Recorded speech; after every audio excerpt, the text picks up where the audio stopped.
The tea was still warm when my grandson spoke his first words in 6 years. I remember the exact moment. I remember the steam curling lazily from the porcelain cup Victoria had prepared for me. I remember the way Oliver's small hand shot out across the table, his grip clamping onto my wrist with surprising force. And I remember the sound that tore from a throat I believed was sealed forever. But I am getting ahead of myself. Let me start from the beginning. From that biting December morning when everything changed. The taxi arrived at 6:15. I stood on the front porch with Oliver pressed against my side, watching Victoria and her parents load their designer luggage into the trunk. 2 weeks in Paris, she had said. A lavish Christmas gift from her parents. How generous of them. The morning air bit at my cheeks. December in Connecticut was never gentle, but this cold felt different. Sharper somehow. It felt like a warning. Oliver stood close to me. Too close. His hand found mine in the pre-dawn darkness, and I felt his fingers squeeze. Tight. Tighter than usual. I looked down at him. His eyes were fixed on his mother. They weren't filled with love, nor were they filled with his usual protective blankness. There was something else there. A sharp, terrified awareness I couldn't quite name. 2 weeks, Victoria said, smoothing the lapels of her cashmere coat as she clicked toward us in her heels. Her smile was perfect. It was always perfect. That smile had fooled everyone for 6 years. It had fooled me too. Or maybe I had just wanted to be fooled. Are you sure you can handle him, Eleanor? I know he can be... difficult. Difficult. That was the word she always used. She spoke as if my grandson were a leaky faucet or a scheduling conflict to be managed rather than a child to be loved. I smiled back. It was the smile I had perfected over 6 years of living with this woman in my own home. The home Harold and I had built together. The home where we raised Marcus. The home that should have been filled with the chaotic laughter of grandchildren, but instead was suffocated by this cold, careful silence. He is my grandson. We will be fine. Victoria leaned down to Oliver's level. I watched her manicured fingers grip his small shoulders, digging in just a little too hard. I saw Oliver flinch. It was microscopic. Most people would have missed it. But I had been studying my grandson for 6 years. I knew every twitch, every shudder, every silent scream hidden behind those vacant eyes. Be good for Grandma, she whispered, her voice like silk over steel, but I heard the edge in it. Remember what we talked about. Oliver did not respond. He never responded. That was the point, wasn't it? My grandson had not spoken a single syllable since he was barely 3 years old. Selective mutism, the doctors called it. A trauma response to losing his father. I had accepted that explanation. We all had. What choice did we have? The taxi pulled away, tires crunching on the gravel. I waved. Oliver did not. He just stood there, a statue in a winter coat, watching the red taillights dissolve into the gray morning mist, his hand still gripping mine as if he were afraid I might float away if he let go. Something shifted in the air. I could feel it physically. It was the way the atmosphere changes when a storm breaks. Come inside, sweetheart, I said softly. I'll make us some breakfast. He followed me into the kitchen. The house felt different already, lighter, as if the walls themselves could finally exhale now that Victoria was gone. For the first time in months, maybe years, I didn't feel the prickle of eyes on the back of my neck. I busied myself with eggs and toast while Oliver sat at the kitchen table. He had his sketchbook out, the one he carried everywhere like a shield. Drawing was his language now, his only way of speaking to a world that had hurt him. I used to hate that sketchbook. It felt like a constant reminder of everything we had lost. But now, looking at the bent head and the focused scratching of the pencil, I felt a surge of protectiveness.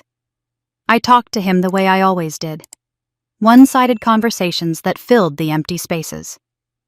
Your grandfather used to make the best scrambled eggs, I said, stirring the pan. Soft and creamy. I never could get them quite right, but I keep trying. 34 years of marriage, and he never did teach me his secret. He said it was the only thing keeping me around. A joke. Harold would have laughed at that. I smiled at the memory, bittersweet. Oliver's pencil scratched rhythmically against the paper.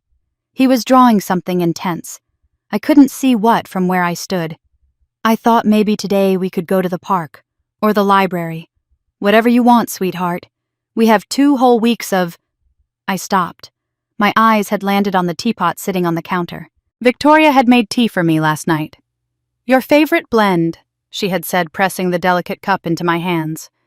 Something to help you sleep. You look so tired, Eleanor. I was tired. I was always tired these days.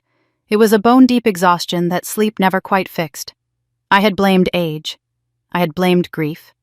I had blamed the relentless stress of sharing my home with a woman I could never quite trust. I hadn't drunk the tea last night. Something had stopped me, a gut instinct I couldn't articulate. I had set it aside and forgotten about it. But Victoria had left the pot out for me this morning with a little sticky note in her flawless handwriting, "Reheat and enjoy. You deserve it. You deserve it." I poured the amber liquid into my favorite cup, the one Marcus had given me for my 60th birthday. White porcelain with tiny blue forget-me-nots, his handwriting on the card, "For the best mom in the world." I brought the cup to my lips. The steam rose, smelling of chamomile and honey. Comforting, safe. And then Oliver moved. His hand shot across the table and grabbed my wrist. The cup tilted violently. Tea splashed onto the tablecloth, a hot, spreading stain. I stared at him, stunned. He never initiated contact like this.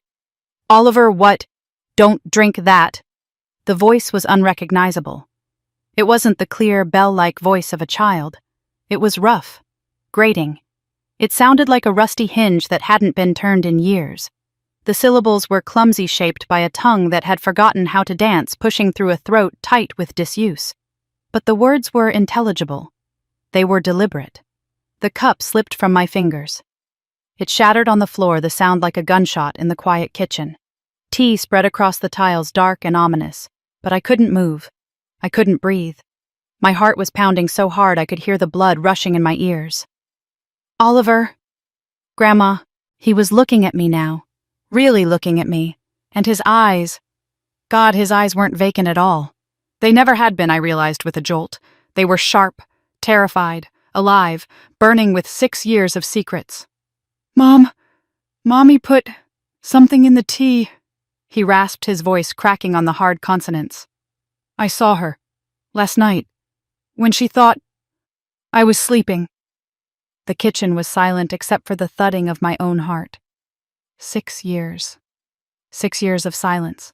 6 years of specialists and therapies and heartbreak. 6 years of believing my grandson was locked inside himself, unable to reach out. And now he was speaking to me. "I know you think I am broken." He said the words coming faster now, though still hoarse.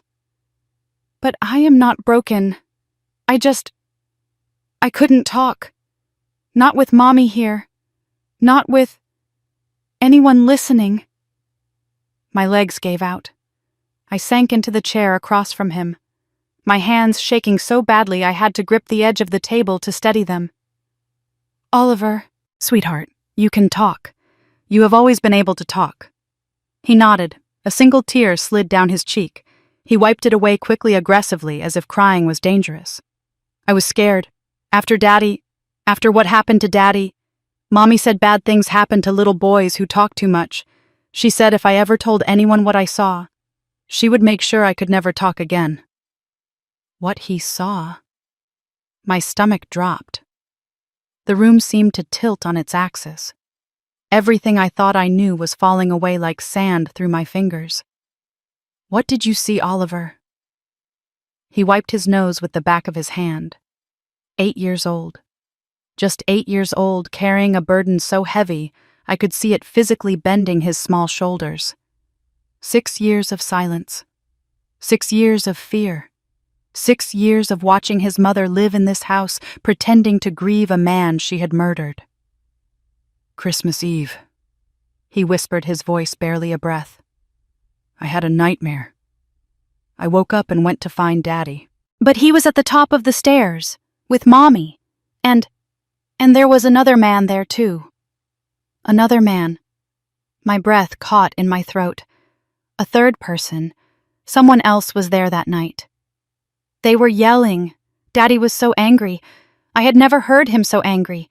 He kept saying, "How could you?" over and over, and Mommy was laughing, like it was funny. I thought of my son, my Marcus, the gentlest man I had ever known. He had never raised his voice at me, not once in 34 years. I could not imagine him yelling. But betrayal changes people. I know that now.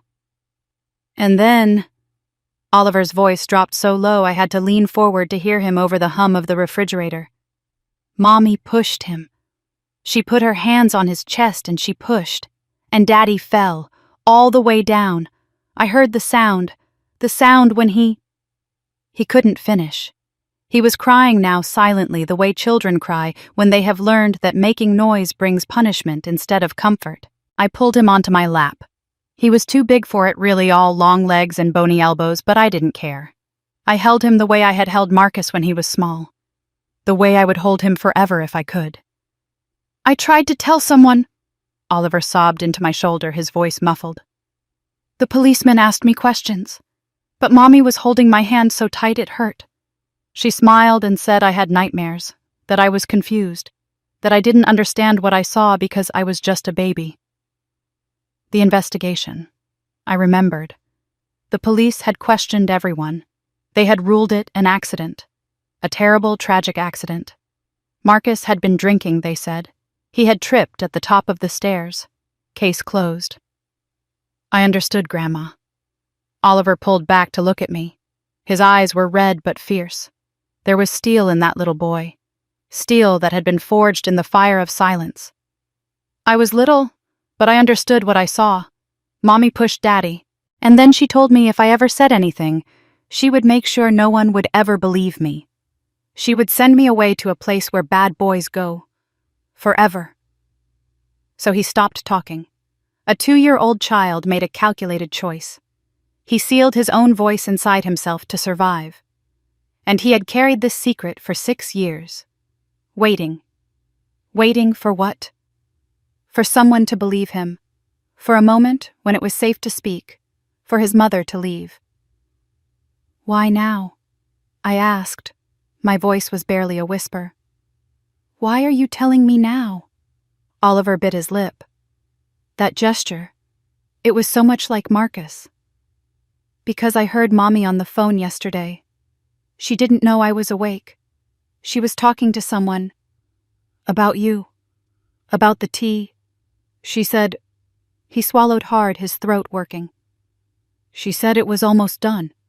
She said after you were gone, no one would ever find out. No one would ever know what she did." The tea. I looked at the shattered cup on the floor, at the brown liquid seeping into the grout between the tiles, at the stains spreading like dried blood. Almost done. How long?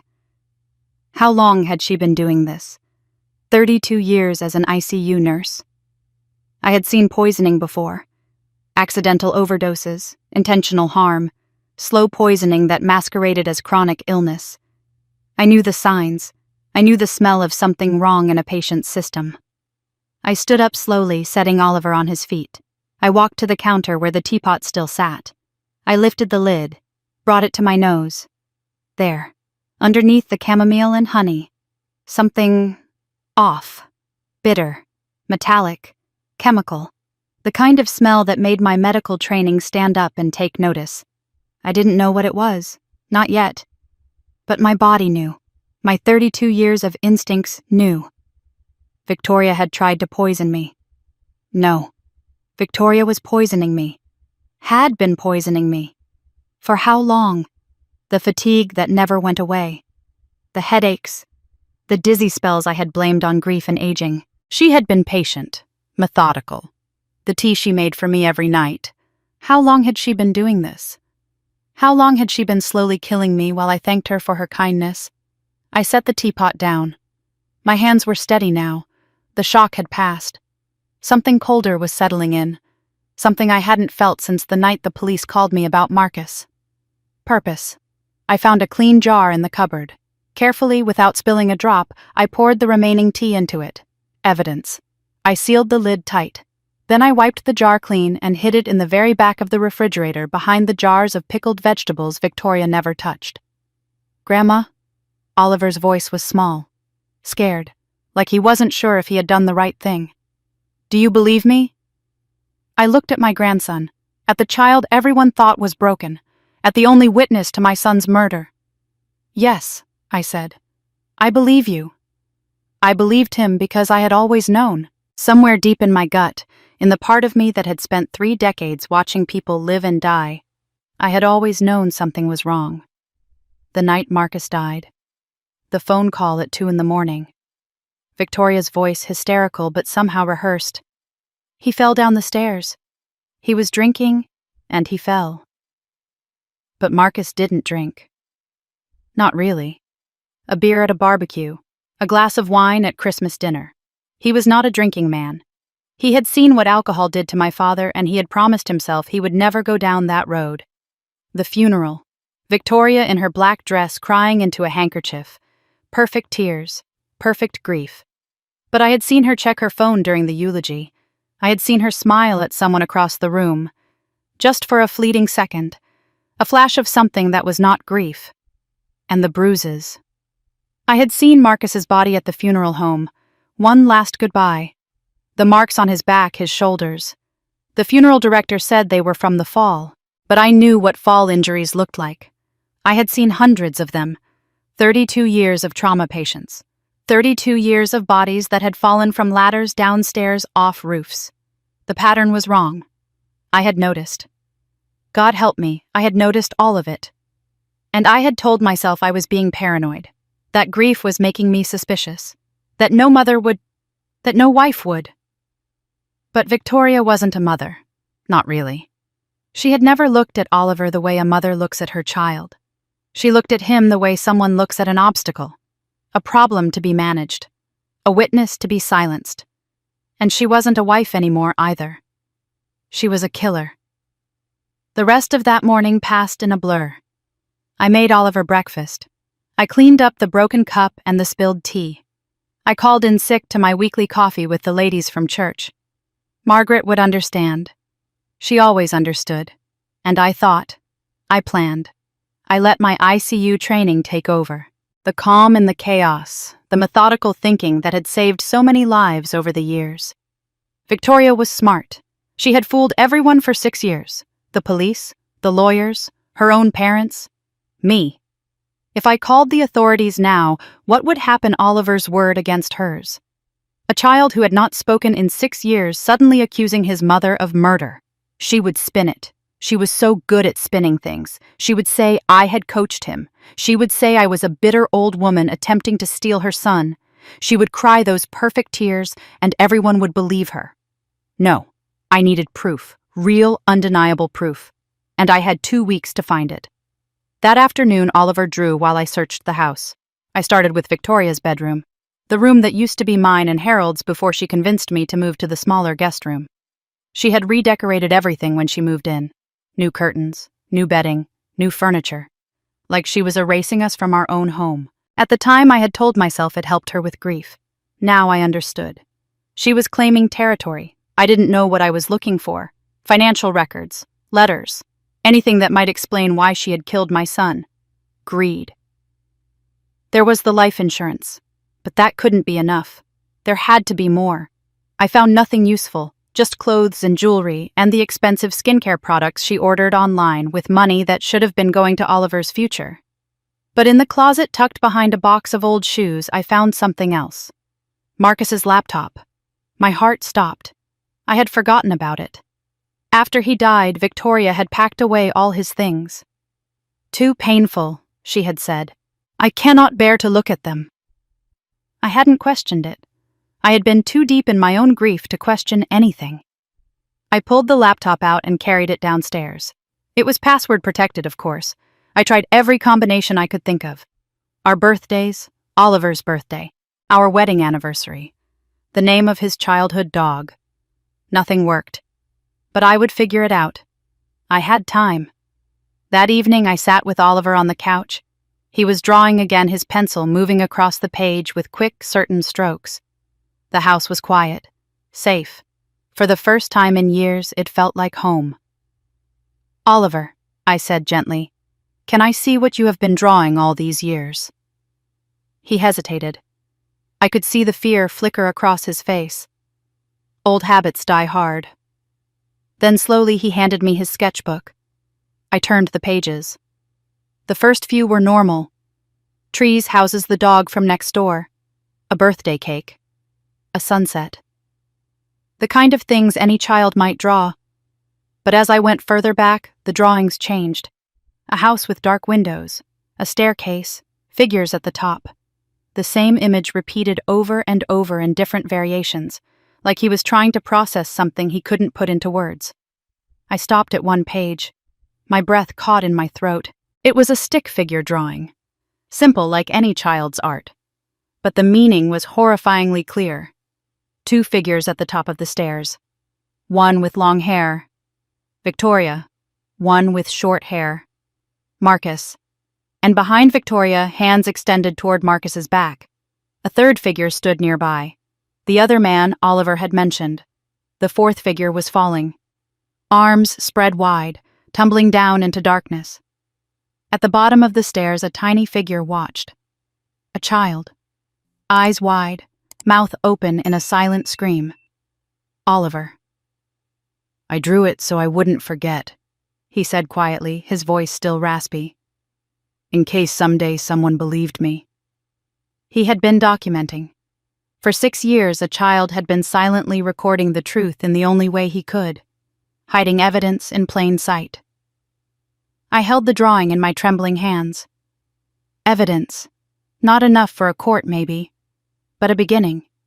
I looked at the kitchen counter, at the teapot still sitting there, at the jar of poisoned tea I had hidden in the back of the refrigerator. Victoria had made that tea specially for me. She had smiled when she handed it over. "You deserve it," she had said. It was the same smile she wore at Marcus's funeral. I thought about everything Oliver had told me. The murder, the threats, the phone call he overheard, the patience she had shown waiting 6 years to make her next move. Why now? Why after all this time was she finally coming for me? And then I realized something that made my blood run cold. My daughter-in-law had been planning this for a very long time. But what I didn't know yet was exactly how long. I did not sleep that night. Every time I closed my eyes, the image of Marcus falling played behind my eyelids like a loop of old film I couldn't cut. I heard the sound Oliver had described, that terrible, sickening thud at the bottom of the stairs. My imagination, fueled by grief and horror, filled in the details my grandson had been too young to fully articulate. The shock on Marcus's face. The realization in that final split second that the woman he loved, the woman he had built a life with, had just pushed him to his death. My son, my only child, murdered by the woman he had trusted with his heart. I lay in bed watching the darkness slowly turn into the bruised gray of pre-dawn, then pink, then gold, as the sun rose over the Connecticut hills. It was the same sunrise I had watched 10,000 times from this window, the same view Harold and I had shared for 34 years of marriage. But everything was different now. The landscape hadn't changed, but the world had. Everything I thought I knew had been torn apart and rebuilt into something darker, something uglier. Around 5:30, I heard soft footsteps in the hallway. A moment later, Oliver appeared in my doorway. His hair was messy from sleep sticking up in tufts, but his eyes were wide awake, alert. He hadn't slept either. "Grandma?" His voice was a rasp, still rough from years of disuse. "Come here, sweetheart." He climbed into bed beside me, something he hadn't done since he was 4 years old, before the silence, before the fear took root. "Are you going to tell the police?" he whispered. I had been asking myself the same question all night, staring at the ceiling fan. The answer was complicated. "Not yet," I said, smoothing the hair back from his forehead. "We need evidence first. Real evidence. Something they cannot dismiss as the imagination of a grieving old woman and a traumatized child. Your mother is very good at making people believe her version of the truth." Oliver nodded. He understood. He had spent 6 years being dismissed, being told his memories were nightmares, being taught that his truth did not matter. "Then we find evidence," he said. Simple, determined. It was so much like his father that my chest ached. "Yes," I said. "We find evidence." The investigation began after breakfast. I had a plan. 32 years in the ICU had taught me how to work systematically, how to gather patient history, analyze patterns, and draw conclusions based on clinical evidence rather than emotion. I couldn't afford to be a grieving mother right now. I had to be a detective. First, establish motive. Why would Victoria kill Marcus? Was it just anger or something more second examine means? How had she gotten away with it for 6 years? Third, find opportunity. What exactly happened that Christmas Eve that allowed her to commit murder and escape justice? And underneath all of that lay the most pressing question. Why was she trying to kill me now? What had changed in the equation? Oliver stayed close as I began searching Victoria's bedroom. The master bedroom. My bedroom once upon a time before Victoria had convinced me to move to the smaller guest room downstairs. "You shouldn't have to climb stairs at your age," she had said sweetly. "And I need the space for Oliver's things." Oliver's things. As if she had ever cared about Oliver's things. The room looked different in the harsh light of day. I hadn't been in here for months. Victoria always kept the door closed, and I had learned to respect her privacy. But now I saw it with new eyes. The furniture was new, expensive.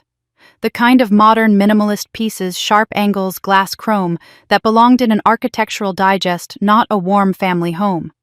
The curtains were heavy silk. The bedding was high thread count designer linen. Everything Victoria touched turned to cold luxury. "She changed everything," Oliver said quietly, standing in the doorway, unwilling to cross the threshold. "Daddy's stuff used to be here. His books, his pictures." "I know, sweetheart." I searched the obvious places first. The nightstand drawers, the dresser, the walk-in closet with its rows of designer clothes and shoes that cost more than my first car. Nothing. Just the evidence of a woman who loved expensive things and had the money to afford them. But then Oliver pointed at the vanity. "That drawer," he croaked. "Mommy always keeps it locked." The vanity was a beautiful antique piece, one of the few things Victoria had kept from the original decor because it suited her image. It had a central drawer with ornate brass hardware, locked tight. I had raised a son who hid his Halloween candy in clever places. I knew how to find secrets in this house. The key wasn't on her keychain. It wasn't in the nightstand.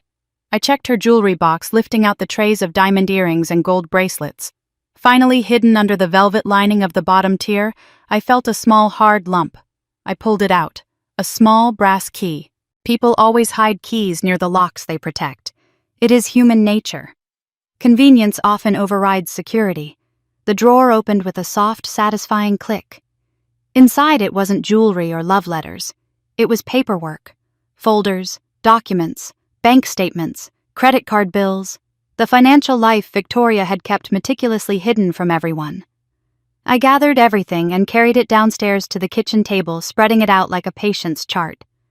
Oliver sat nearby with his sketchbook drawing quietly, but I knew he was listening, processing. He had spent 6 years observing in silence. Old habits die hard. The life insurance policy was on top. $500,000 paid out to Victoria Thornton's sole beneficiary in January 2020. 1 month after Marcus died, $500,000. That was what my son's life had been worth to the insurance company. I flipped through the bank statements month by month, year by year. I watched the numbers drop like a stone. January 2020, $487,000 after taxes and fees. June 2020, $412,000. The statements showed purchases for designer furniture, a new luxury SUV. December 2020, $361,000. Holiday shopping, a trip to Aspen for grief recovery. I kept going, year after year, the money bleeding out like a wound that refused to clot. December 2021, $290,000. December 2022, $184,000. December 2023, $117,000. December 2024, $63,000. And now, the most recent statement dated November 2025, $47,000 remaining. Victoria had burned through almost $500,000 in 6 years. Designer bags, spa weekends, first-class flights to places Marcus had always wanted to visit, but never got to see. Paris, Milan, Tokyo. She had been living his dreams with his death money. But that wasn't the worst part. I found the credit card statements next, and there, hidden among the luxury purchases, were transfers, wire transfers, large sums sent to an account I didn't recognize. They started about 18 months ago, $5,000, then $10,000, then $20,000. Regular payments appearing every month like clockwork to an entity listed only as RM Holdings LLC. RM. The same initials Oliver had heard Victoria mention on the phone, the initials of the man who had been there that night. I set down the statements and stared at the numbers. The picture was becoming horrifyingly clear. Victoria was running out of money. The $500,000 that had seemed like a fortune 6 years ago was nearly gone. And she was desperate. The Thornton estate, my estate, was worth approximately $2.5 million. The house alone was valued at $1.8 million in this market. Then there were the investments Harold had made over the years. The life insurance I still held. The rental properties we had bought in the 80s, when nobody wanted land in this part of Connecticut.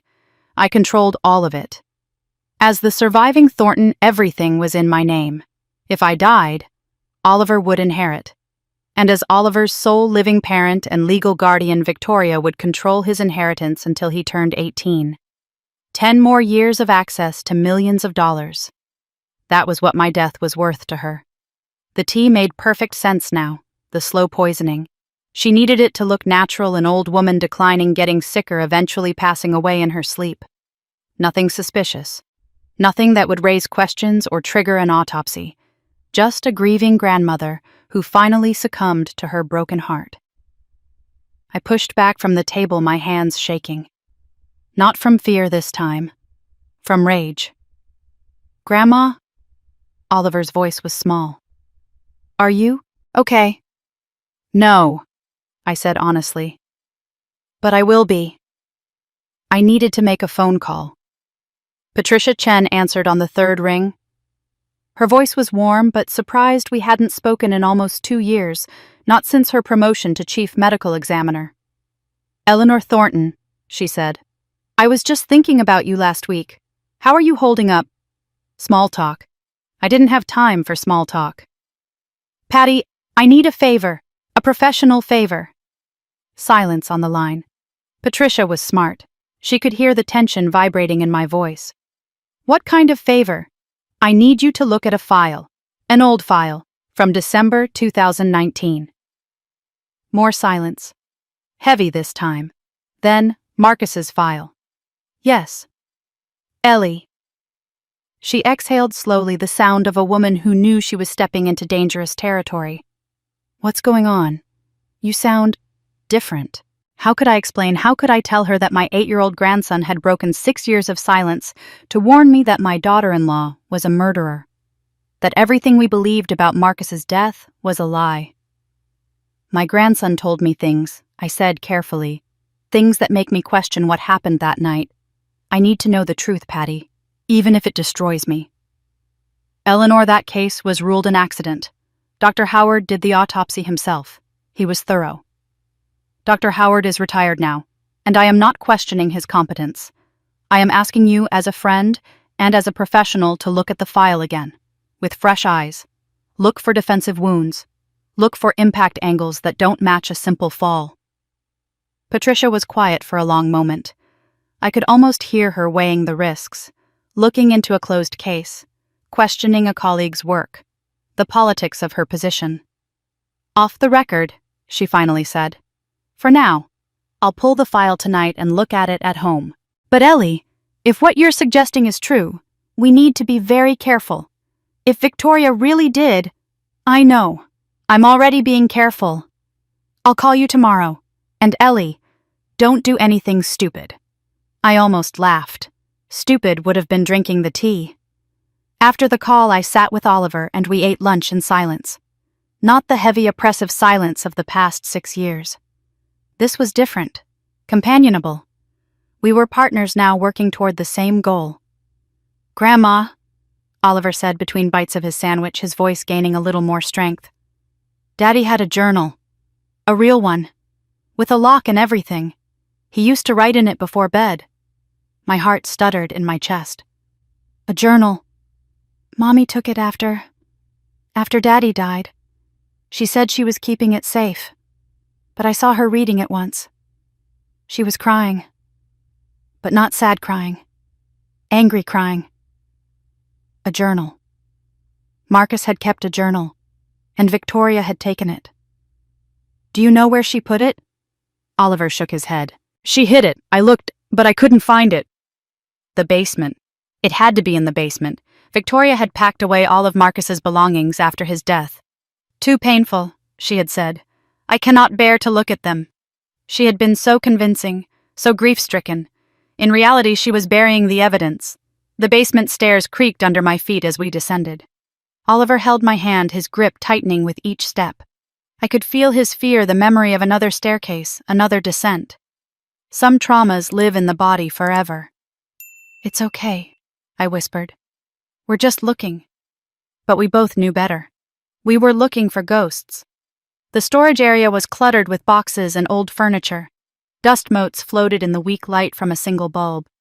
Victoria's handwriting labeled each box in her perfect script: Marcus, clothes, Marcus, books, Marcus, personal, personal. That was where I started. Oliver stayed close while I opened the first box. Marcus's favorite sweater, the one I had given him for Christmas years ago. His college sweatshirt, socks and ties, and the leather belt Harold had passed down to him. I pressed the sweater to my face. After 6 years, it barely smelled like him anymore.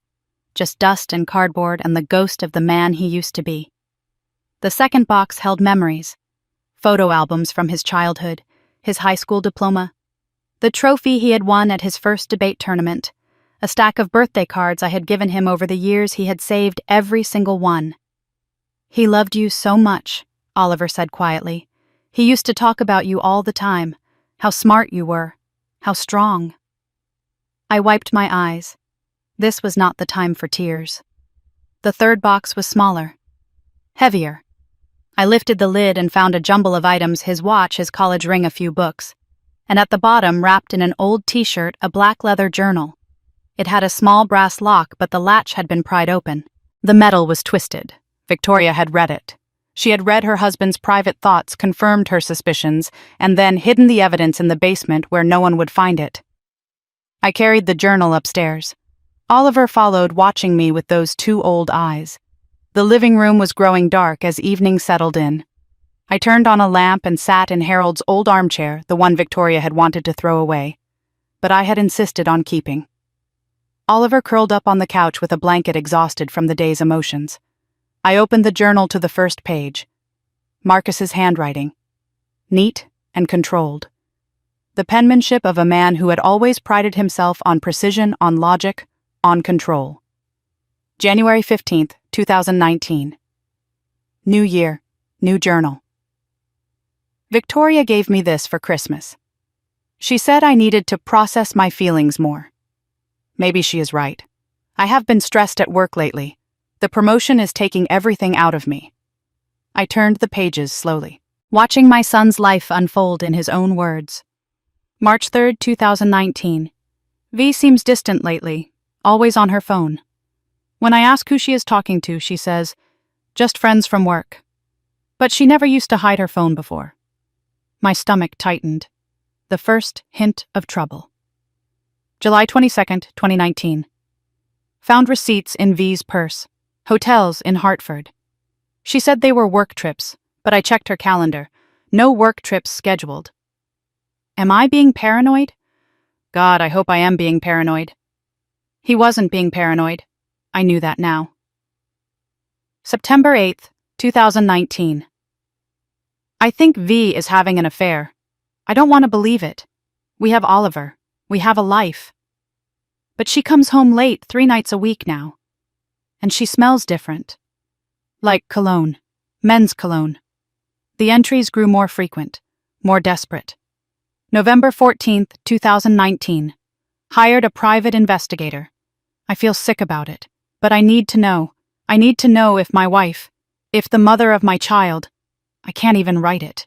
November 28, 2019. PI delivered his report. I couldn't open it for 3 days.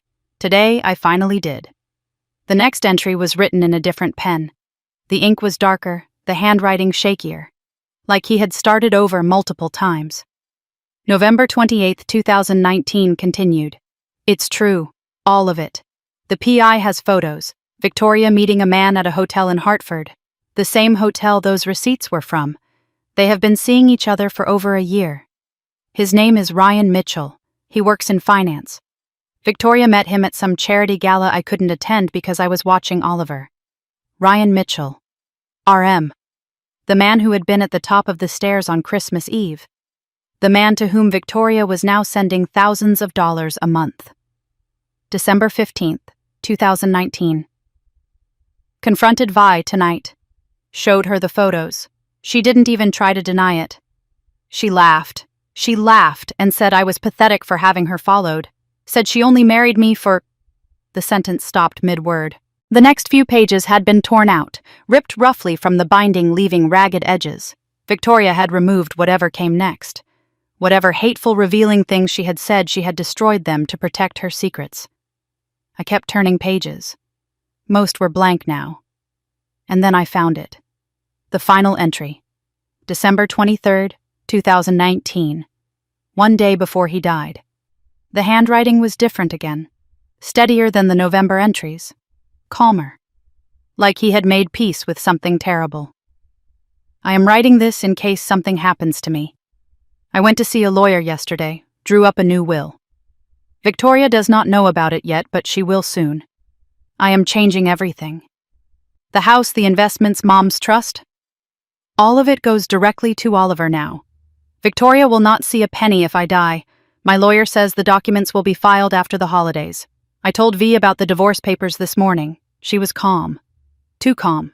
The Victoria I know would have screamed, thrown things, made threats, but she just smiled and said, "We'll talk about it tomorrow." I don't know why, but that scares me more than anger would have. Mom, if you're reading this, I am so sorry. I should have told you what was happening. I was ashamed. I thought I could handle it myself. I thought I could protect Oliver and fix my marriage and make everything okay.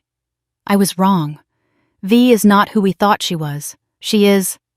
God, I don't even know how to describe it. Cold. Calculating. She has been using me for years, using all of us. And now that she knows about the new will, now that she knows I'm taking everything away from her, I am probably being paranoid. Nothing is going to happen. We will have our fight tomorrow. She will sign the divorce papers eventually, and life will go on. But if you are reading this, if something has happened to me, it was not an accident. Protect Oliver. He has seen things. He knows things. And V will do anything to keep him quiet. Anything. I love you, Mom. I am sorry I didn't tell you sooner. Your son, Marcus. I read the words 3 times, 4 times, 5 times. My hands were shaking so badly the pages rattled. My vision blurred with tears I had been holding back for hours. My son had known. 24 hours before Victoria pushed him down those stairs, Marcus had known she was dangerous. He had tried to protect Oliver. Tried to protect me. He had written this letter as insurance, as evidence, as a desperate plea from beyond whatever grave he feared was waiting, and I had never seen it. 6 years. I had spent 6 years sharing a house with my son's murderer, making her tea, watching her raise my grandson, believing her tears and her grief and her perfect performance of a devastated widow.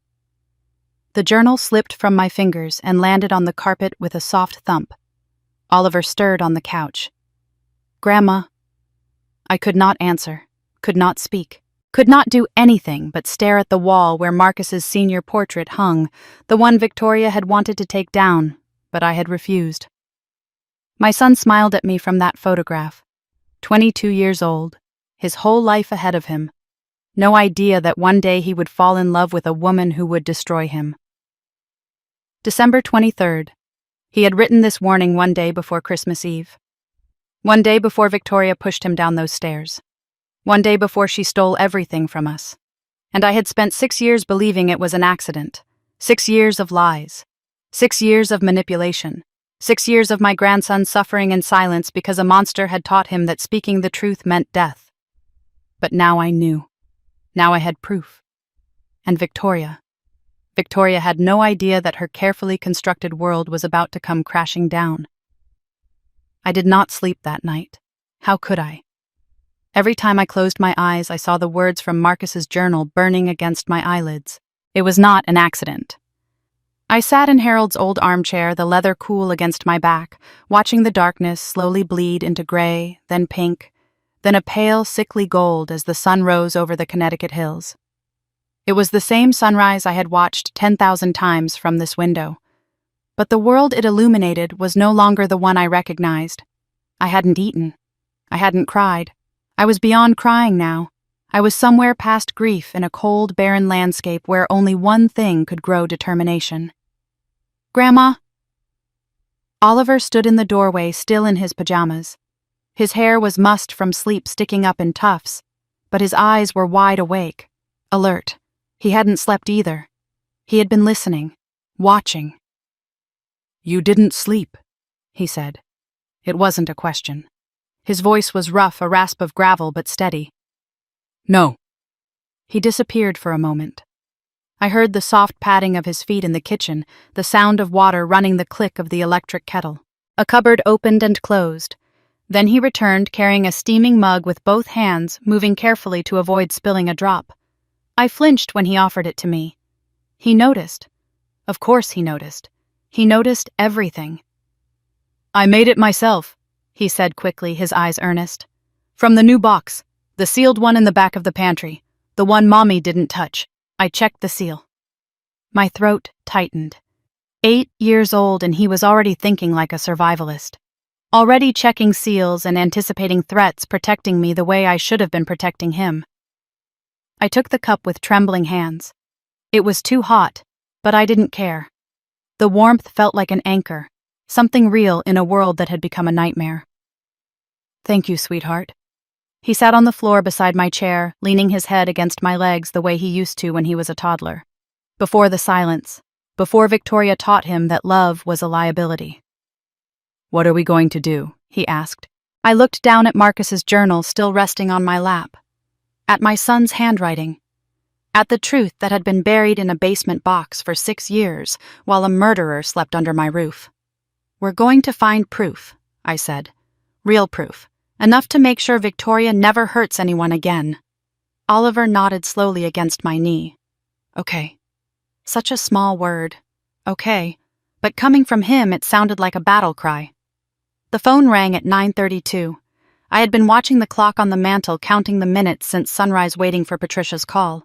I snatched the receiver up on the first ring. "Ellie?" Her voice was different, careful, guarded in a way that made my stomach clench.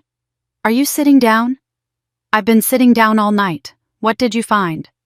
Silence on the line. I could hear her breathing, measuring her words, calculating the professional risk she was taking.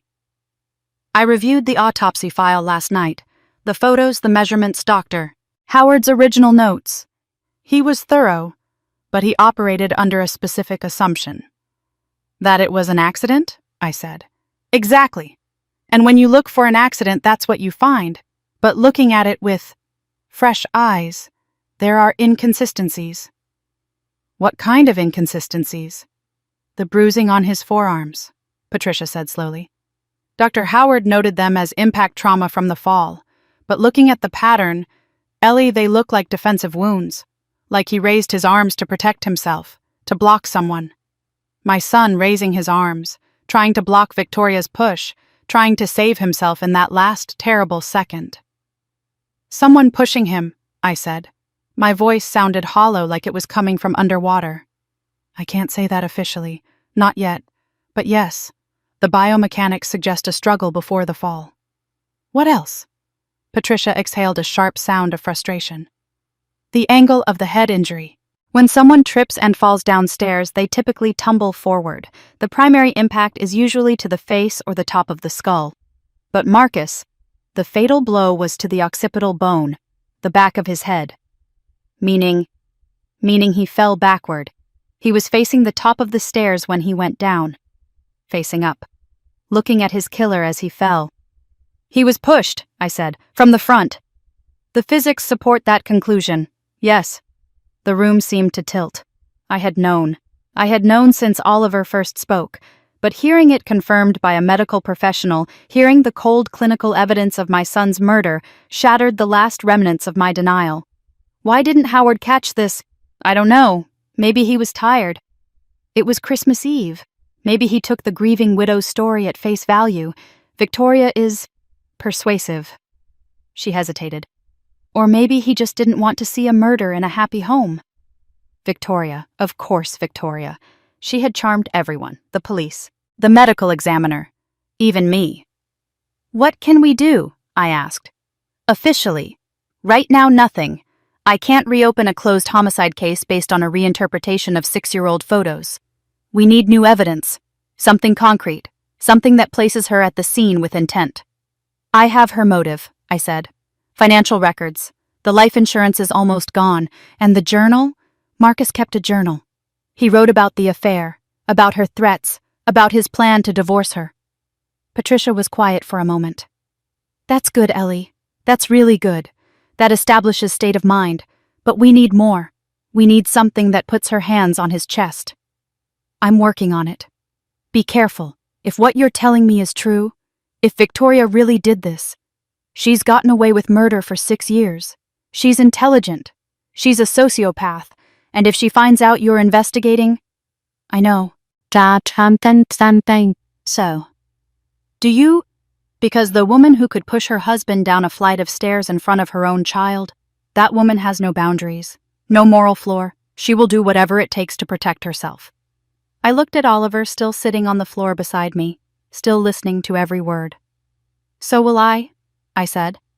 After the call, Oliver and I spread his drawings across the living room floor.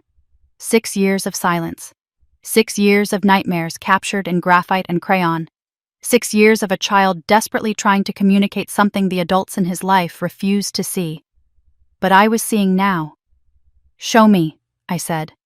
Show me everything. He organized them chronologically. 2020, right after Marcus died. The drawings were jagged, almost primitive, a 2-year-old's processing of trauma.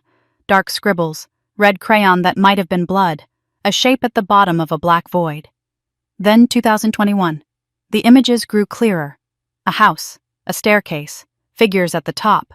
By 2022, the details had sharpened.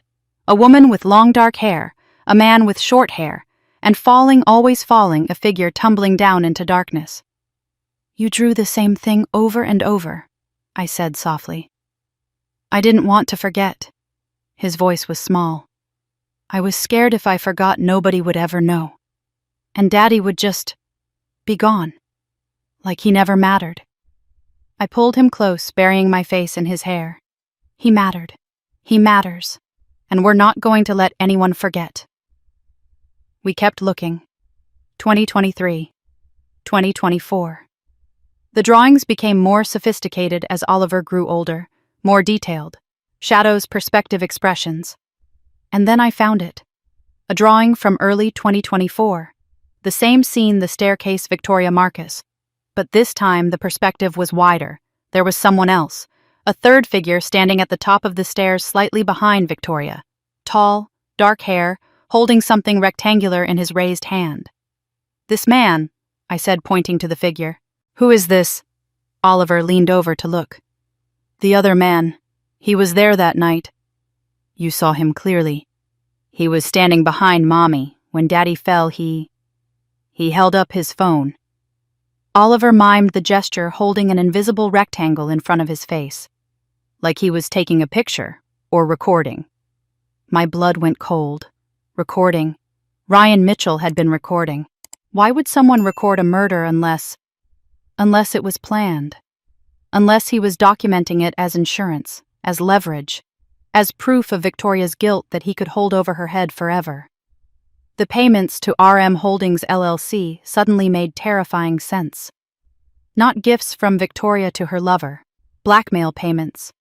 Ryan Mitchell had evidence of the murder, and he had been using it to bleed Victoria dry for years. "Oliver, this is very important. Did the other man help Mommy push Daddy, or did he just watch?" Oliver closed his eyes, concentrating, his face scrunching up with the effort of retrieving the memory. "He just watched. He didn't touch Daddy. But he smiled. When Daddy fell, he smiled. God in heaven, what kind of man smiles while watching a murder? The kind who knows it benefits him. The kind who has been waiting for exactly this moment." "We need the cameras," I said suddenly. The attic had not been touched in years. Harold used to go up there regularly, checking on his various projects, the model trains he never finished, the boxes of tax documents he refused to throw away, and the security system hub. "But the cameras were off," Oliver said. "Mommy said so." "Victoria said they were off," I corrected. "She made us turn off the main system to save electricity." "But your grandfather—" I paused, remembering. Harold was paranoid about security. He didn't trust the main breaker. He installed a backup recorder, an independent loop for the internal cameras. It was a long shot, a desperate one. But Harold had been stubborn. Maybe, just maybe, his stubbornness would save us now. "Help me with this," I said to Oliver as I pulled down the attic ladder. The attic was dark and stifling, smelling of old insulation and dry rot. Dust motes danced in the beam of the flashlight Oliver held. Seeing Harold's things, his tools, his books, the golf clubs he had never learned to use properly, hurt in a way I hadn't expected. Another loss layered on top of losses. We searched. Boxes of Christmas decorations, old furniture covered in sheets that looked like ghosts, Marcus's childhood toys. And there in the corner, tucked behind a stack of National Geographics, the backup DVR unit. It was a dusty black box with a red light that had long since burned out. Harold had wired it directly to the hallway camera. "Is that it?" Oliver asked. "I think so." I carried it downstairs and set it on the kitchen table. It was heavy, archaic tech from a decade ago. The casing was cracked. Some of the cables were frayed. When I plugged it in, nothing happened. No lights. No hum of the hard drive spinning up. "It's broken," Oliver said, his shoulders slumping. "The power supply is dead," I said, examining the unit. "But the hard drive is inside. Data doesn't just disappear because the machine won't turn on." I looked at Oliver. "We need a specialist, someone who can extract the data directly from the drive. Do you know someone?" I thought of the tech repair shop in town, the one that had fixed my laptop last year when I spilled coffee on it. The sign in the window said data recovery, no job too small. "I know someone who might be able to help." I called the shop immediately. The technician, a young man named Derek with sleeves of tattoos and a gentle voice, said he could look at it. "It's tricky with those old units," he warned. "But if the platters aren't shattered, I can usually pull something." "How long?" 3 to 4 days, maybe faster if I work through the night. It was a long shot, but long shots were all I had. I wrapped the DVR in a towel and placed it in my bag. That afternoon, while Oliver rested, I sat alone in the master bedroom. My bedroom. The room Harold and I had shared for 30 years. The room I had given up because Victoria needed the space. I sat on the edge of the bed, her bed now, and let the guilt wash over me. It was a physical weight, heavy and suffocating. Every instinct I had ignored. Every red flag I had dismissed. Every time I had thought something is wrong and told myself I was being paranoid, the bruises on Marcus's body. I had noticed Victoria's too calm demeanor at the funeral. I had noticed the way she looked at Oliver, not with love, but with calculation. I had noticed. And I had done nothing. I had swallowed my doubts, accepted the official story, and made peace with a murderer. 6 years. She had lived in my house for 6 years, eaten at my table, kissed my cheek on holidays. And I had smiled and pretended everything was fine because the alternative was too terrible to consider. My son had tried to warn me. He had written it down in black and white. If something happens to me, it was not an accident. And I had not found his warning until it was 6 years too late. I wanted to scream. I wanted to tear this room apart. I wanted to go back in time and shake myself awake and force myself to see what was right in front of my face. But I couldn't change the past. I couldn't bring Marcus back. The only thing I could do, the only thing that mattered now was protect Oliver. Find the truth. Make sure Victoria paid for what she had done. I stood up slowly. The guilt was still there, but I pushed it down. Guilt was a luxury I could not afford. Not with 11 days left. Not with my grandson's life at stake. I had failed Marcus once. I would not fail him again. That evening I made a list. What I had: poisoned tea needed lab analysis. Marcus's journal needed authentication. Oliver's drawings circumstantial but powerful. Security DVR at the shop pending recovery. Patricia's findings unofficial medical opinion. Financial records showing motive. The payments to RM Holdings. What I needed. Proof. Victoria was at the top of the stairs. The video. Proof of premeditation. The identity of the other man, confirmed Ryan Mitchell. The new will Marcus had mentioned. The will. Marcus had written in his journal, "I went to see a lawyer yesterday. Drew up a new will. The documents will be filed after the holidays." He had died before the holidays were over, before the will could be filed. But the lawyer? The lawyer would still have the draft. Or notes, or something. I searched online for the law firm where Marcus had worked and for the personal attorneys he used. I found a name in his old contacts, Arthur Henderson, Estate Law. I called the number. "Henderson, Price and Associates," a receptionist answered. "I'm trying to locate some documents," I explained, keeping my voice steady. "My son Marcus Thornton was a client.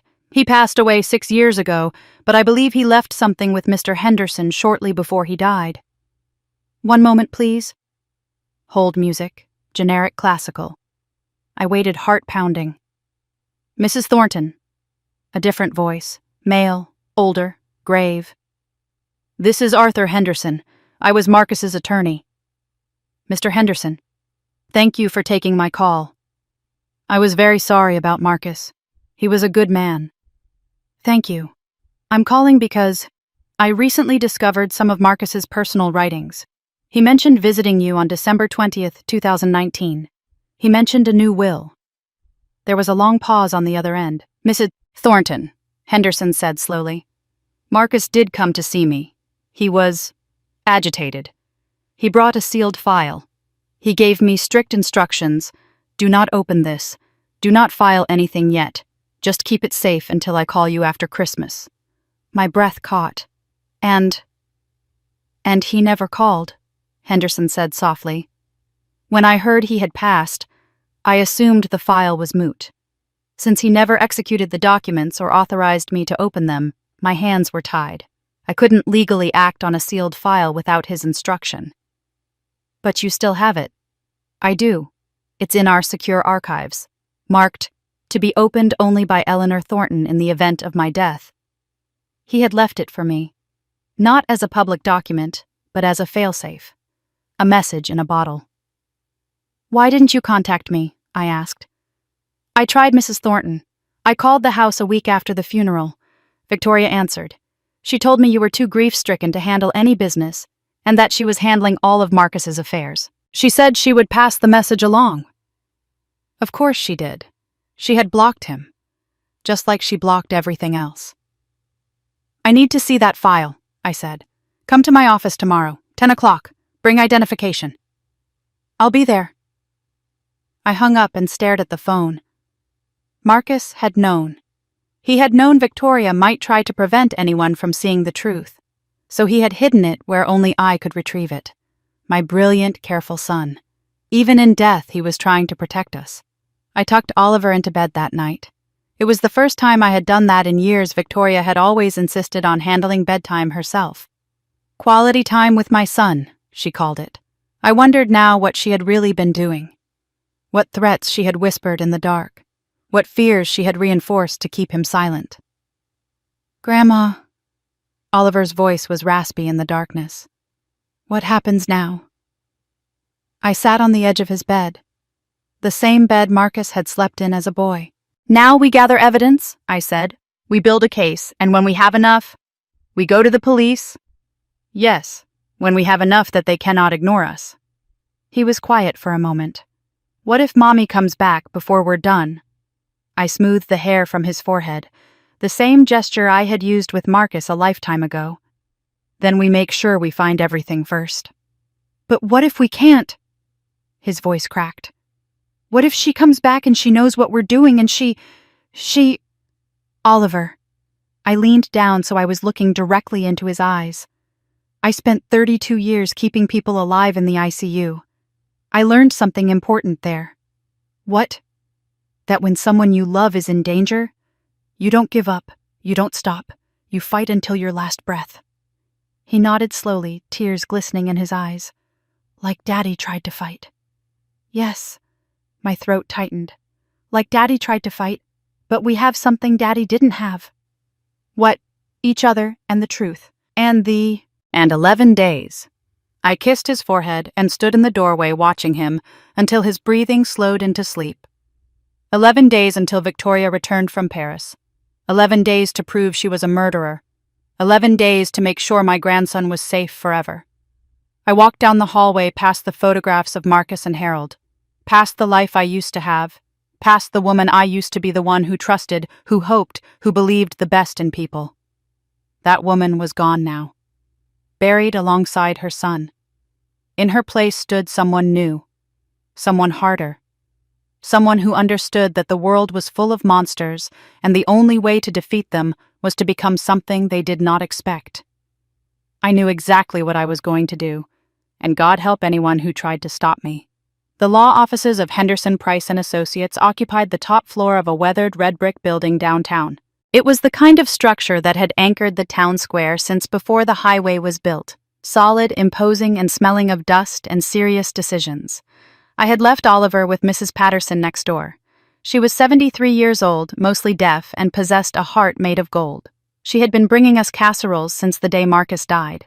She didn't ask questions. She just patted Oliver's head, gave him a glass of milk, and said she would teach him how to cheat at gin rummy. Safe. He would be safe for a few hours. The elevator creaked and shuddered as it climbed. My reflection stared back at me from the polished brass doors, a 63-year-old woman in her Sunday dress clutching her purse like a weapon. I barely recognized myself. The grief was still there, etched into the lines around my mouth, but the fear in my eyes had been replaced by something colder. Arthur Henderson met me in the reception area. He was older than I expected, mid-70s, with thinning white hair and the kind of face that had seen too much of human nature but chosen to be kind anyway. Mrs. Thornton. He took my hand in both of his. His grip was dry and papery. Thank you for coming.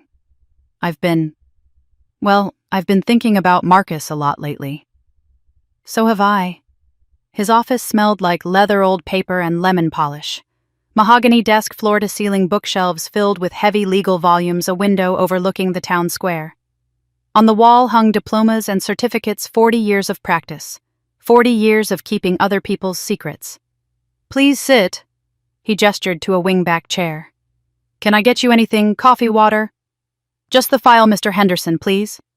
He nodded slowly, the professional mask slipping just enough to show his regret. He walked to a large safe built into the wall behind his desk.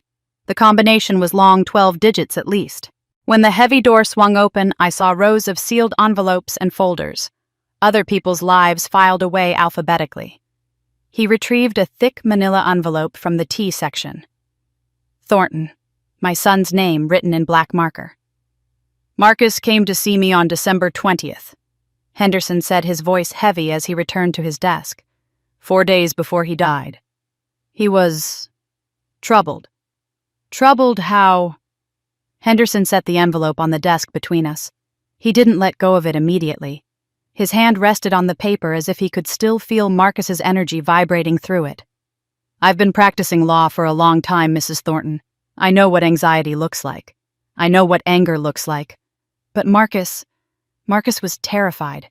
He kept checking the window. He asked me if my office was soundproof. Henderson paused. I told him, son, whatever it is, we can fix it. He just shook his head and said, not this. This we can't fix. We can only survive it. My throat tightened. Did he say why? He said he was leaving this file with me as a precaution. He gave me strict instructions. Do not open this. Do not file anything yet. Just keep it safe until I call you after Christmas. Henderson looked me in the eye. He was planning to execute the documents on December 27th. He wanted to get through the holiday first. For Oliver. For Oliver. Always for Oliver. Even when he was staring into the abyss, my son put his child first. And when he didn't call, I whispered. I called the house, Henderson said. A week after the funeral. Victoria answered. I told her I needed to speak with you about a file Marcus had left. She told me you were indisposed, sedated with grief. She said she was the executor of the estate and that she would handle everything. She blocked you. She did. And since the documents in this envelope were technically just drafts, unsigned, unnotarized, they had no legal standing. Without Marcus here to sign them, the old will remained in effect. He slid the envelope toward me. I couldn't do anything, Mrs. Thornton. My hands were tied by the law. I locked it away and I waited. You waited for me. Marcus said if anything happened to him, you were the only one allowed to open it. My hands were steady as I broke the wax seal. Whatever was inside, I was ready. The first document was a draft of a last will and testament.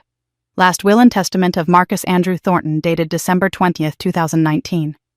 I had seen Marcus's original will, the one he created when Oliver was born. Everything went to Victoria as his spouse, standard, expected. The kind of will a loving husband creates for his family. This was different. I, Marcus Andrew Thornton, being of sound mind, do hereby intend to revoke all previous wills and codicils. I read through the legal language, Henderson watching me silently. To my wife, Victoria Rose Thornton, I leave nothing. The marriage has been irreparably broken through her own actions, and I no longer consider her my spouse in any meaningful sense. Nothing. Marcus had planned to cut her out completely. To my son, Oliver, Marcus Thornton, I leave my entire estate to be held in trust by my mother, Eleanor Grace Thornton, until Oliver reaches the age of 25 years. Oliver got everything. The house, the investments, the future. This is why, I said, my voice trembling. She found out. She knew he was going to sign this. That would explain the timing, Henderson said grimly. If he had signed this on the 27th, she would have been left with nothing. By killing him on the 24th, the old will stood. She got it all. The life insurance, I said. Victoria received $500,000. Life insurance operates outside the will, but he had a change of beneficiary form in here too.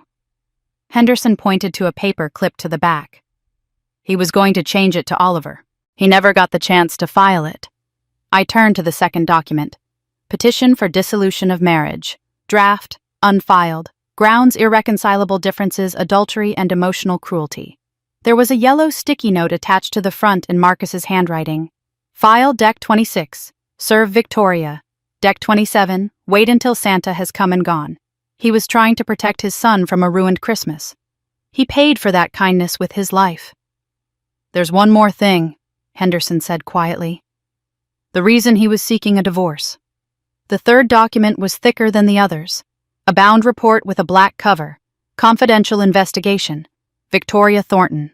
November 2019. Marcus had hired a private investigator. I opened the report and began to read. Subject: Victoria Rose. Thornton client, Marcus A. Thornton. Period of investigation: October 1st, November 15th, 2019. The PI had been thorough. Hotel records, credit card statements, phone logs, and photographs. Dozens of grainy but unmistakable photographs. Victoria meeting a man at a coffee shop in Hartford. Victoria walking with a man through a parking garage, her hand tucked into his pocket. Victoria kissing a man in the front seat of a black BMW. The same man in every photo. Tall, dark hair, sharp predatory features.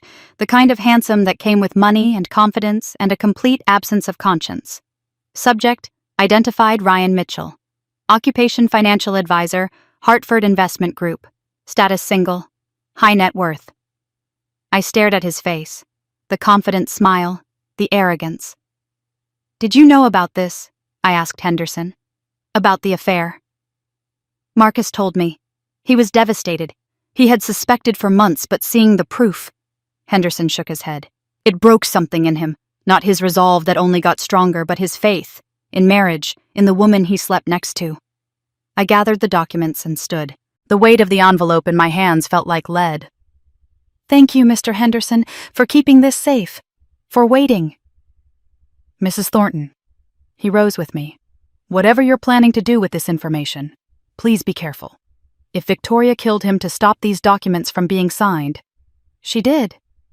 Then she is dangerous, and she has the money and the freedom to stay that way." I met his eyes. Not for long. I sat in my car in the parking lot for 20 minutes, the engine idling, the heat blasting against the December chill. I pulled out the PI report again. I needed to memorize the face of the enemy. Ryan Mitchell. I flipped to the back of the report. There was a final photo timestamped October 15th, 2019. Victoria and Ryan at a hotel bar. They weren't kissing. They were leaning close heads together, looking at a phone, plotting. 2 months before Marcus died. They had been planning it even then. But something about Ryan's face nagged at me, a familiarity I couldn't place. I had seen him before. Not just in these photos, in real life. I pulled out my phone and opened the photo gallery. I scrolled back, years back. After Marcus's funeral, Victoria had insisted on hiring a photographer. "To remember everyone who came to support us," she had said, "for Oliver to look back on." I had thought it was grotesque, a performance of grief. But I had been too weak to argue. Now I scrolled through those photos with new eyes. The service, the flowers, the mahogany casket that held my heart. Victoria in her black dress dabbing her eyes with a lace handkerchief. And there, in the background of a group shot by the graveside, Ryan Mitchell. My breath hitched. He was standing behind Victoria. Close. Too close for a stranger. His hand rested on her shoulder, a gesture that looked like comfort to an outsider, but now looked like possession. I zoomed in on his face. He wasn't looking at the grave. He was looking at the camera. And he was smirking, just slightly, a micro-expression of triumph. And Victoria. I studied her face in the high-resolution photo. She wasn't crying. Her eyes were dry. And at the corner of her mouth, hidden behind the handkerchief she held, was that a smile? At her husband's funeral, with her lover, her accomplice, standing right behind her. The rage that burned through me was unlike anything I had ever felt. It wasn't hot. It was ice cold. It clarified everything. He had been there. Ryan Mitchell had stood at my son's grave. He had watched us mourn. He had probably helped her pick out the dress. And I had been there too, lost in my own sorrow, too blind to see the wolves standing among the sheep. Never again. Oliver was waiting for me when I got home. Mrs. Patterson reported that he had beaten her at gin rummy 3 times and asked for seconds on her lemon cake. "She's nice," Oliver rasped after I thanked Mrs. Patterson and closed the door. "She doesn't ask questions." "No, she doesn't." I knelt down so I was at his eye level. I pulled out the photograph of Ryan Mitchell from the PI report. "Oliver, I need you to look at this very carefully. Is this the man you saw the night Daddy died?" Oliver took the photo. His small hands trembled slightly, but his gaze was steady. He studied the face, the sharp jaw, the dark hair. "That's him." His voice was quiet, rough with the memory. He was wearing a different suit, a dark one. But that's the man who was with Mommy at the top of the stairs. "You're sure?" "I'm sure. I'll never forget his face." Oliver looked up at me. He smiled when Daddy fell. Not a normal smile. A mean smile. Like he was winning a game. I took the photo back gently. "Thank you, Oliver. You are very brave." "I'm not brave," he whispered. "I was scared for 6 years." I pulled him into a hug, pressing his face against my shoulder. Being scared and doing the right thing anyway, that is the exact definition of brave. The afternoon was spent hunting Ryan Mitchell. I had never been particularly skilled with computers, but desperation is an excellent teacher. I sat at the kitchen table with my old laptop, not Marcus's, which was still password locked under my mattress, and searched. I found his LinkedIn profile easily enough. Ryan Mitchell, Senior Financial Advisor at Hartford Investment Group. specializing in high net worth client management and asset protection. Asset protection. The irony was bitter. His profile photo matched the PI surveillance pictures. Same confident smile. Same expensive suit. Same look of a man who believed the world owed him everything. There was no personal information. No social media presence beyond the professional. No Facebook. No Instagram. It was as if Ryan Mitchell existed only in the world of money and business. Deliberately low profile. The mark of someone with things to hide. I pulled out Victoria's financial documents, the ones I had found in her locked drawer in part 2. The bank statements. The credit card bills. And there buried among the luxury purchases. Phone bills. I hadn't looked closely at them before. Now I traced through the records month by month. Calls to the same number. Ending in 4599. Over and over. Sometimes 3 or 4 times a day. Sometimes late at night. Sometimes lasting hours. I picked up my own phone and dialed the number. It rang 4 times. Then voicemail. "You've reached Ryan. Leave a message." His voice. Smooth. Confident. The voice of the man who had stood at the top of my stairs. I hung up without speaking. My hands were shaking. Ryan Mitchell. The other man. The witness. The accomplice. And now I knew exactly who he was. And I knew something else, too. He was greedy. The payments to RM Holdings proved that. He wasn't doing this for love. He was doing it for money. And people who do things for money can be bought or threatened. The phone rang at 7 o'clock. I was in the kitchen making dinner or pretending to. Oliver was at the table drawing again. Always drawing. I looked at the caller ID, Victoria. My stomach clenched a physical reaction to the name. I took a deep breath, forced my voice into its usual pleasant cadence, and answered. "Hello? Eleanor." Victoria's voice was warm, breezy. "I just wanted to check in, see how my baby is doing." "He's fine. We're fine. Just having a quiet evening." "That's wonderful. I've been so worried, being so far away. You know how I am." I did know. I knew exactly how she was. I knew she was a murderer. "Is Paris beautiful?" I asked, playing my part in the play she had written. "Oh, gorgeous. The lights, the food, the shopping. You really should travel more, Eleanor. Get out of that dusty old house." That dusty old house was mine, had been mine for 40 years. But I smiled into the phone like she could see me. "Maybe someday?" Victoria's tone shifted slightly. Testing, probing. The warmth dropped a few degrees. "Has anyone come by the house while I've been gone?" "Any visitors?" I thought of the law firm, the sealed envelope, Ryan Mitchell's face staring up at me from the kitchen table. "No visitors. It's been very quiet. Just Mrs. Patterson dropping off a casserole." "And the basement. Have you been going through any of Marcus's things?" She knew. Some part of her knew, or suspected. The question was too specific to be casual. "I haven't been in the basement in months, Victoria. My knees aren't what they used to be." Silence on the line. I could almost hear her calculating, weighing my tone against her suspicions. "Oliver hasn't been difficult, has he? Sometimes he has episodes. I worry about him." Episodes. That was what she called it when her son tried to communicate the trauma she had inflicted on him. "He's been perfectly fine. No episodes at all." Another pause, longer this time. "Well, that's good. That's very good." Her voice dropped, becoming something almost intimate. "Make sure you're taking care of yourself, Eleanor. I left some of my special tea blend for you. Have you been enjoying it?" I looked at the refrigerator where the poisoned sample sat hidden behind the pickled beets. "Every night. It helps me sleep." "Good. That's so good to hear." A smile in her voice now. The smile of a cat playing with a mouse that doesn't know it's already caught. "Take care of yourself, Eleanor. I'd hate for anything to happen to you while I'm gone." "I'll be careful." "Please do. And give my love to Oliver. Tell him Mommy misses him very much." The line went dead. I set down the phone.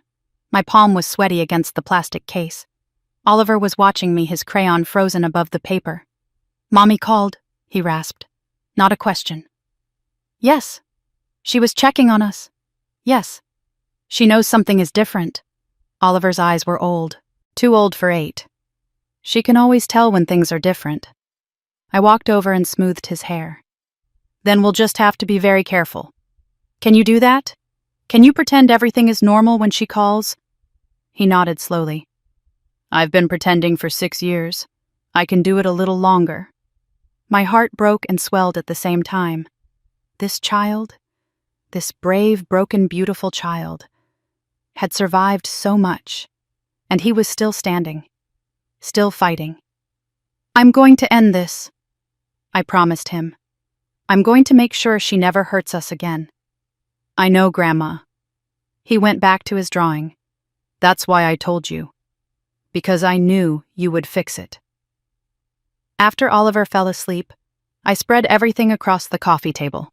The unexecuted will, the draft divorce papers, the PI report, the funeral photograph, Victoria's financial records, Oliver's drawings. I lined up all the images of Ryan Mitchell, the surveillance photos from the PI, the funeral shot, and Oliver's drawing the tall figure with the rectangle in his hand. A phone. Recording. The pieces clicked together like the tumblers of a lock. Ryan Mitchell had been there the night Marcus died. He had watched Victoria push her husband down the stairs, and instead of calling for help, instead of trying to stop it, he had recorded it. Why? Why would someone film a murder unless they planned to use it? The payments to RM Holdings LLC. Victoria had been sending money to that account for 18 months. Thousands of dollars, every month like clockwork. Not gifts to a lover. Blackmail payments to a witness. Ryan Mitchell had evidence of the murder video evidence, and he had been using it to bleed Victoria dry. That was why the money was gone. That was why Victoria was desperate enough to kill me now to get control of Oliver's inheritance so she could keep paying the blackmailer. But Ryan had the video. If I could find him. If I could convince him to turn over that footage, it would prove everything. Victoria pushing Marcus. The premeditation. The cover-up. I stared at Ryan Mitchell's photograph, his confident smile, his expensive suit. He was a blackmailer, a witness to murder, possibly an accomplice. He was not a good man, but he was the key to everything. 10 days until Victoria returned. 10 days to track down Ryan Mitchell. 10 days to get the evidence I needed. I picked up the phone and dialed the number ending in 4599 again. Voicemail again.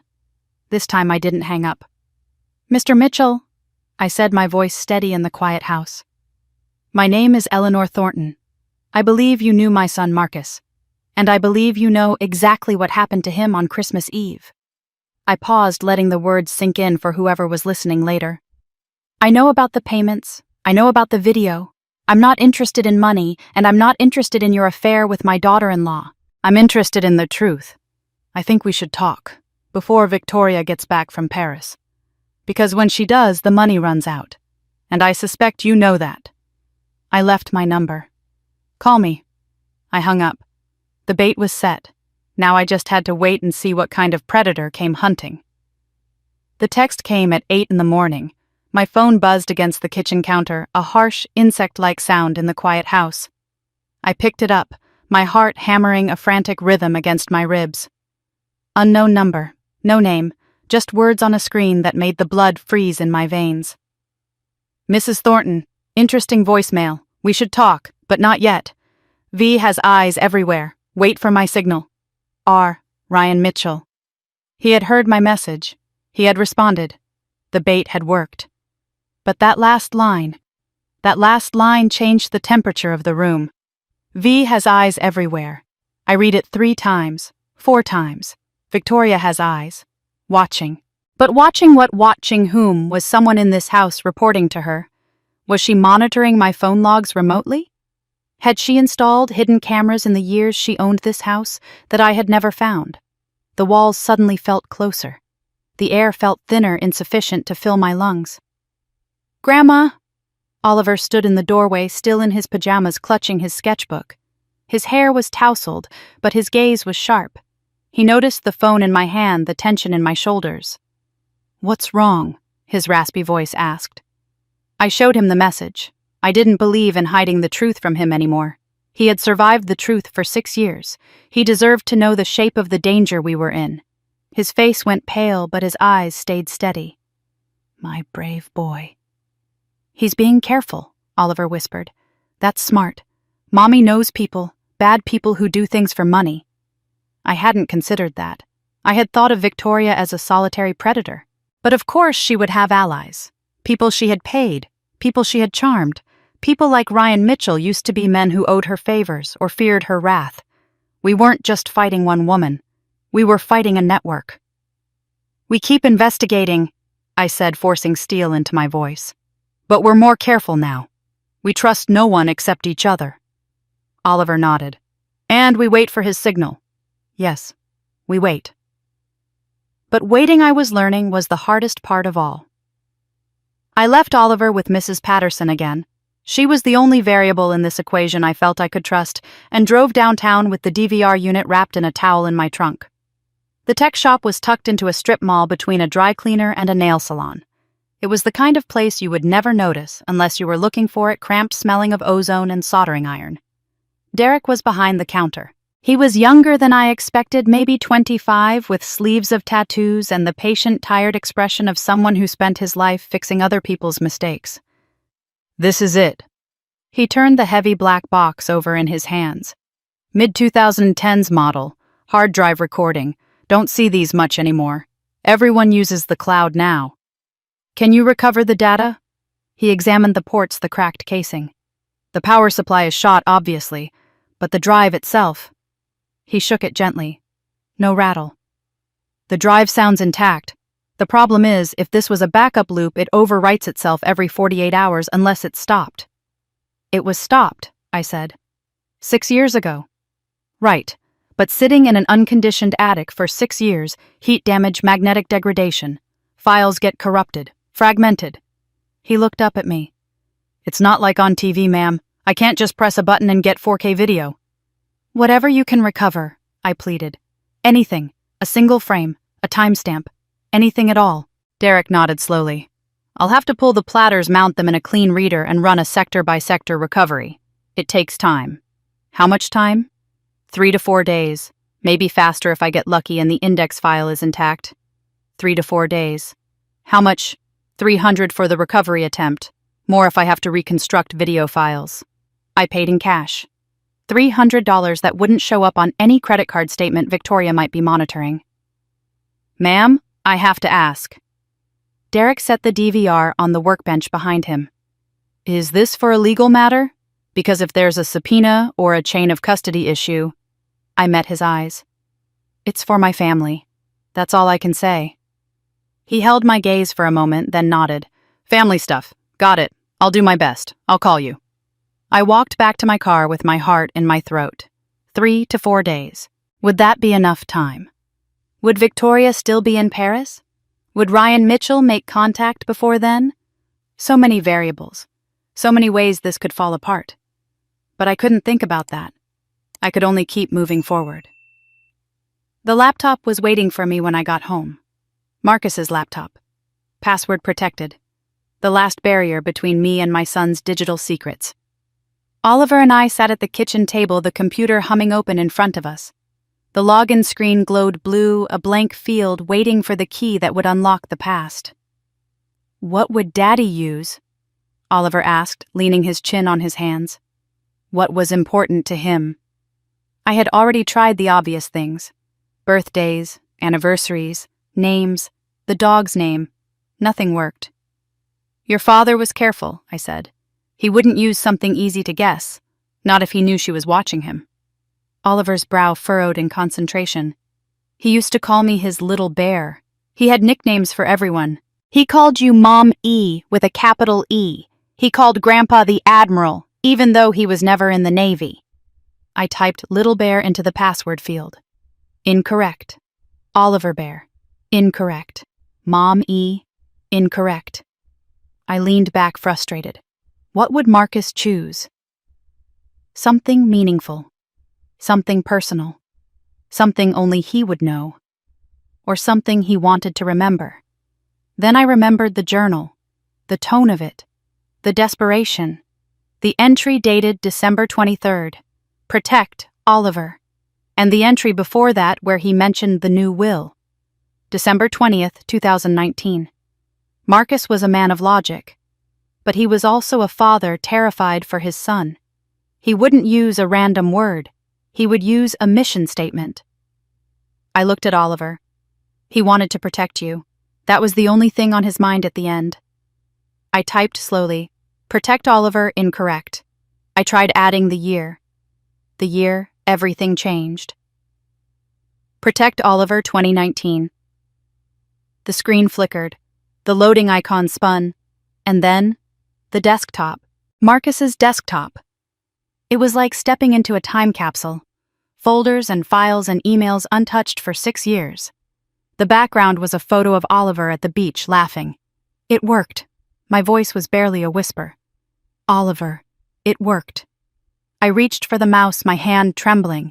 I was ready to explore, ready to find every secret my son had hidden to save us. The phone rang. Victoria.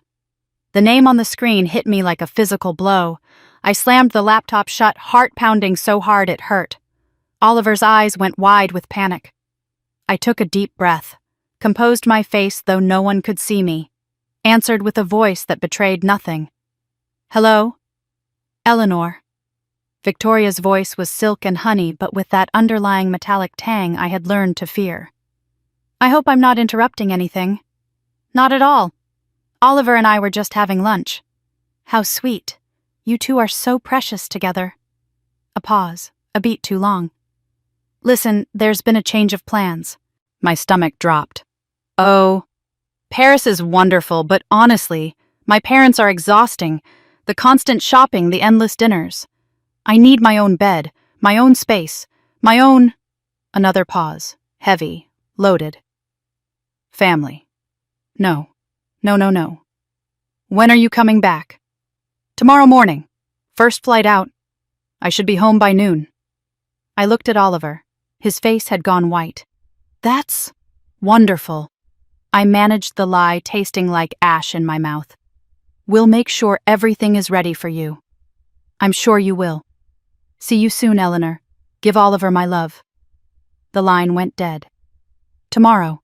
Victoria would be home tomorrow. Less than 24 hours. I had expected 10 more days. I had counted on 10 more days. The DVR wouldn't be ready. Derek needed 3 days.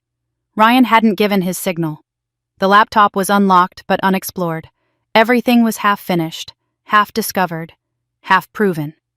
And now the killer was coming home. She arrived at noon the next day. I watched from the living room window as the taxi pulled into the driveway. Victoria emerged like a movie star arriving at a premiere oversized designer sunglasses, a camel hair cashmere coat, Louis Vuitton luggage in matching tan.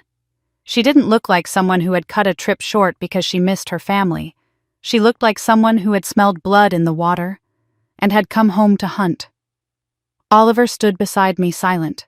His hand found mine and squeezed tight. We had prepared for this. We had rehearsed all morning. He would not speak. He would be the mute child everyone expected. No matter what Victoria said or did, he would not make a sound. The front door opened. Hello, my darlings. Victoria swept into the foyer like she owned the oxygen in the room. Did you miss me? She hugged Oliver first.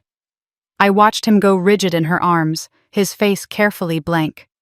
She held him for a moment too long, her hands testing the tension in his shoulders, studying him. You seem different, sweetheart, she murmured. Calmer. Has Grandma been taking good care of you?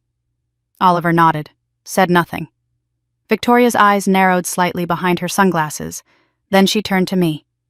Eleanor? She kissed my cheek. Her perfume was expensive and cloying. Her smile was deadly. The house looks different somehow. Have you been redecorating? Just some cleaning. You know how it is. I needed something to keep busy. Her eyes moved slowly across the room. The living room, the kitchen doorway, the basement door. Back to me. Cleaning, of course. She didn't believe me. I could see it in the set of her jaw, the slight tension around her eyes. The cat knew the mouse was hiding something. She just didn't know what yet. Well, Victoria set down her bag. I'm absolutely exhausted. Jet lag is brutal, but first, I think I'll make us all some tea. The cup sat in front of me, steam rising, death waiting inside. Victoria had insisted on making dinner that night. You've been taking care of everything while I was gone. Let me take care of you for once. Her voice was warm, solicitous, the voice of a devoted daughter-in-law. I knew better. She moved through the kitchen like she owned it, opening cabinets, stirring pots, humming softly to herself. All the while her eyes tracked Oliver and me like radar. Oliver sat at the table in perfect stillness. His sketchbook was hidden under his mattress. His voice was locked away again. He was playing the role of his life.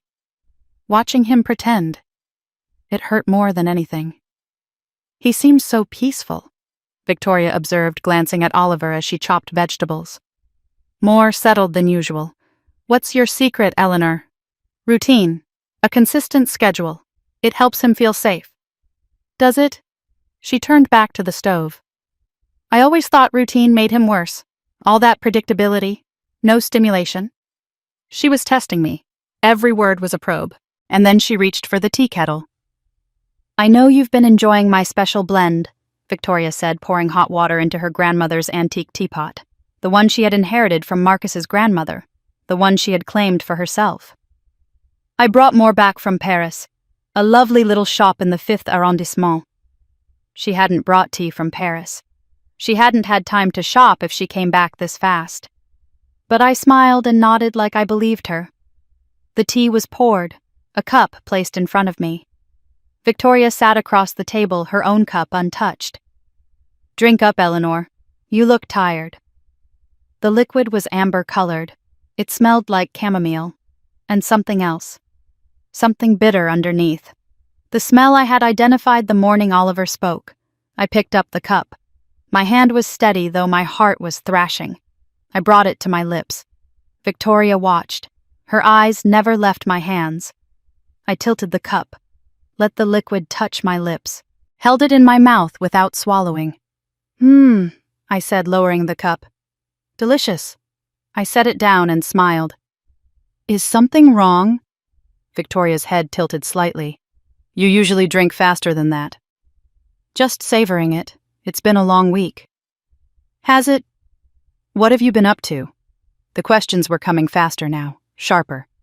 Nothing special. Taking care of Oliver. Some cleaning, reading. You know how it is. Do I? I held her gaze. 2 women across a kitchen table playing a game with life and death as the stakes. Excuse me, I said, standing. I need to use the restroom. I walked calmly down the hallway. My legs felt like lead. I closed the bathroom door, locked it, turned on the faucet full blast, and then I spat the tea into the toilet. My hands were shaking so badly I could barely grip the porcelain edge of the sink. The taste of it, bitter metallic wrong, lingered on my tongue like a curse. I rinsed my mouth 3 times. 4 times. I scraped my tongue with my teeth. She had increased the dose. I was sure of it. The original tea had been subtle, designed for slow accumulation. This was stronger. It burned. She was getting impatient. She wanted this over. I stared at myself in the mirror. My face was pale, my eyes wide with fear. How long could I keep this up? How many more cups of poison could I pretend to drink? How many more lies could I tell before she caught me? When I returned to the kitchen, Victoria was watching me with new interest. Feel better. Much better. Thank you for the tea. I'm so glad you're enjoying it. I made extra. She smiled that cold, careful smile. Enough for every night until... She didn't finish the sentence. Until what? Until I was dead. Until she had what she wanted. Until what, Victoria? She laughed. Light, musical, deadly. Until I can find more at the specialty shop, of course. It's a rare blend. Hard to source. But that wasn't what she meant. We both knew it. The clock was ticking, and Victoria was counting down to something. I slipped into Oliver's room at 11:30 that night. He was awake, sitting up in bed, waiting for me. Of course he was. Neither of us would be sleeping much now. She knows, he whispered, his raspy voice barely audible. I can tell. The way she looks at me, the way she looks at everything. She suspects. That's not the same as knowing. But she's watching. She was in my room while I pretended to sleep. My blood ran cold. What?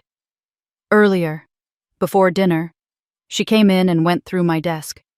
I heard the drawers, opening and closing. She was looking for something. His drawings. She was looking for his drawings, the evidence he had created over 6 years of silence. Did she find anything? Oliver shook his head. He reached under his mattress and pulled out his sketchbook. I hid it, under here. She didn't think to look. Smart boy, my brilliant, brave, terrified grandson. We need to be faster, I said. We need to find everything before she does. What about the laptop? Did you look at it? I had been so focused on surviving Victoria's return that I had barely thought about Marcus's computer. It was hidden under my own mattress, now waiting. Tonight, after she's asleep, I'll go through everything. Oliver nodded. Then in a voice almost too soft to hear, what if she figures it out? What if she finds the evidence? Before we do? I took his hands in mine. Then we run. We take everything we have and we go to the police and we tell them everything, even if it's not enough, even if they don't believe us at first. But what if they believe her instead? They believed her before. They believed her because no one told them the truth. This time is different. This time we have you.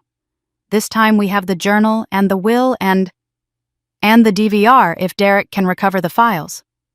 And Ryan Mitchell, if he really has what we think he has. Yes.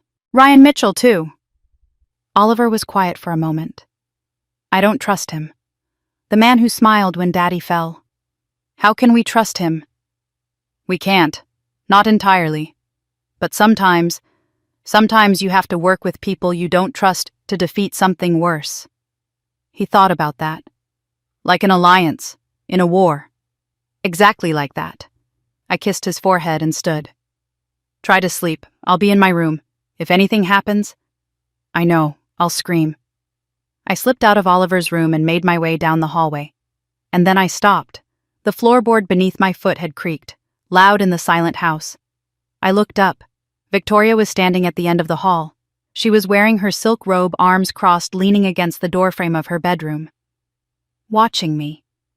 How long had she been there? How much had she heard? Trouble sleeping, Eleanor. Her voice was pleasant, normal. But her eyes.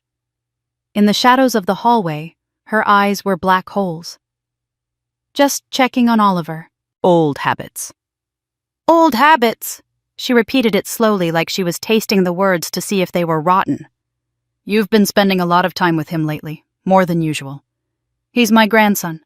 I love him. Of course you do. She took a step closer. The hallway felt like it was shrinking, the walls pressing in. We all love Oliver. He's such a special boy. I said nothing. Waited. It's funny, though. Victoria tilted her head. He seems different since I've been gone.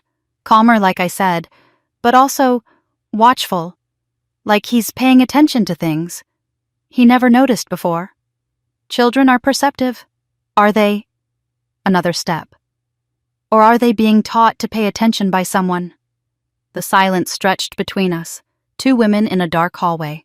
One of us a killer, one of us a hunter. I don't know what you mean, Victoria, she smiled, that cold, empty smile that never reached her eyes. Of course you don't. Good night, Eleanor. Sleep well. She turned and walked away. Her footsteps faded. A door opened and closed. I stood frozen in the hallway for a full minute before my legs would move. When I finally made it back to my room, I locked the door behind me. My hands were shaking. My heart was pounding. I sat on the edge of my bed and tried to breathe. Victoria had been watching, listening, waiting in the dark like a spider in a web. She knew something was different. She could feel the shift in the house, the change in the air. 6 years of carefully constructed lies were starting to crack. I thought about the laptop hidden under my mattress, the DVR at the tech shop, the tea I had pretended to drink, the sketchbook Oliver was guarding with his life, Ryan Mitchell's cryptic text. So many secrets, so many threads. and Victoria was pulling at all of them. She didn't know what I had found. Not yet. She didn't know about the journal, or the unexecuted will, or the PI report. She didn't know that Oliver had spoken that her greatest weapon had turned against her, but she knew I was hiding something. And Victoria Thornton did not like secrets that weren't her own. I stared at the locked door, listened to the silence of the house, felt the weight of everything pressing down on me. 9 days, numb. I didn't have 9 days. I probably didn't even have 9 hours. She knew I was getting close, and that made her more dangerous than ever. I waited until 2 in the morning. The house had been silent for hours, settling into the heavy, breathing quiet of deep winter. Victoria had gone to bed at 11, her door closing with a soft, decisive click that sounded less like privacy and more like containment. I had lain awake, staring at the ceiling, counting the minutes until I was sure the rhythm of the house meant she was truly asleep. Now I moved through the darkness of my own bedroom like a thief in my own home. The laptop was under my mattress where I had hidden it. I retrieved it slowly, carefully, every rustle of fabric sounding like a scream in the quiet. I sat on the floor far from the door and opened the lid. The screen glowed to life, casting a ghostly blue light on my hands. Marcus's desktop. I had successfully unlocked it with Protect Oliver 2019, but I hadn't had time to look. To really look. The file structure was neat, organized. Work, personal, finances, Oliver. But there was one folder sitting apart from the others tucked into the bottom right corner of the screen. It was labeled simply V. Victoria. I double-clicked. A password prompt appeared. Of course. Marcus would protect this. He would keep his evidence behind another wall. He had been a lawyer. He understood the chain of evidence, the need for security. I stared at the blinking cursor. What would he use for this specific folder? The login password had been about his mission, protect Oliver. This folder. This was about the threat. I tried Victoria. Incorrect. I tried divorce. Incorrect. I tried freedom. Incorrect. I closed my eyes and thought about my son, about the pain he must have been in during those final months. The betrayal. I typed the truth. The folder opened. My breath hitched. Inside were hundreds of files, emails, screenshots, PDF documents, audio files. It wasn't just a collection of grievances, it was a dossier. A legal case being built brick by brick against his own wife. My hands trembled as I clicked on the first subfolder, Drafts, Unsent. Marcus had used his email drafts as a diary, a place to pour out thoughts he couldn't speak aloud, stored in the cloud where Victoria couldn't find them physically. I opened the earliest one. October 3rd, 2019. She's different. It's not just the distance anymore. It's the coldness. She looks at me like I'm not a person, but an obstacle. I asked her about the charges at the hotel in Hartford, and she didn't even blink. She lied to my face smoothly, easily. How long has she been lying? October 15th, 2019. I unlocked her phone while she was in the shower. I know, invasion of privacy. But I had to know. Texts to R. Nothing explicit but the tone, intimacy, familiarity. Don't worry about him. He's clueless. Clueless. Is that what she thinks I am? November 8th, 2019. The PI confirmed it. Ryan Mitchell, financial advisor, high roller. I looked him up. He manages assets for the ultra-wealthy. Why is he interested in Victoria? She spends money, she doesn't invest it, unless they're planning something else. I moved to December. The tone of the entries shifted from confusion to resolve. December 10th, 2019. I told her I want a divorce. I didn't mention Ryan, I want to save that for the lawyers. I just said it wasn't working. Her reaction scared me. She didn't cry. She didn't yell. She just stared at me and said, "If you try to take Oliver Marcus, I will bury you. I will take everything you have, and I will make sure you never see your son again." She means it. She's not fighting for the marriage. She's fighting for possession. December 18th, 2019. She's planning something. I can feel it. She's moving money around, small transfers I wasn't supposed to notice. And she's whispering on the phone late at night. When I walk into the room, she stops. I'm meeting Henderson on the 20th. I'm cutting her out. The will, the insurance, everything. If she wants a war, I'll give her one. But I have to be smart. I have to wait until the papers are ready. December 23rd, 2019. One day before he died. She knows. I don't know how, but she knows I went to Henderson. She's been watching me all day. Smiling. That terrible empty smile. I should take Oliver and leave tonight. Go to Mom's. But it's Christmas Eve tomorrow. Oliver is so excited about Santa. If I leave now, I cause a scene, I traumatize him, and I give her ammunition for the custody hearing. He kidnapped the child on Christmas, she'll say. I'll wait. 2 more days. I'll fake it through the holiday, and on the 26th, I'm filing the papers. I'm taking Oliver and I'm getting out. God give me the strength to get through this holiday. I wiped tears from my cheeks. He hadn't known he was going to die. He thought he was in a legal battle, not a fight for his life. He stayed for Oliver.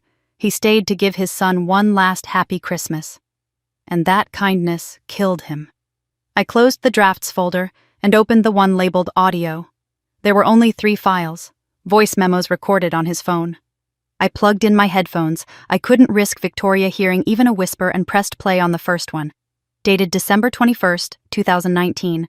The quality was grainy, recorded from inside a pocket or a drawer. Victoria's voice. Think you can just discard me after everything I've put up with, Marcus? It's over, Victoria. I know about Ryan. I know about the money. Victoria laughing low and dark. You think knowing changes anything? You're so naive, Marcus. You think the law protects you. The law is just paper. Reality is what you can get away with, Marcus. I'm taking Oliver. The courts will see the evidence. Victoria. The courts will see what I show them. A grieving widow is very sympathetic, Marcus. A divorced woman is just messy. A grieving widow. She had said it 3 days before he died. She was already trying on the role. I played the second file. December 22nd. Victoria. Ryan says you've been digging, hiring investigators. That's dangerous, Marcus. Ryan doesn't like loose ends. Marcus. Is that a threat? Victoria. It's financial advice. Stop digging, or you might fall into a hole you can't climb out of.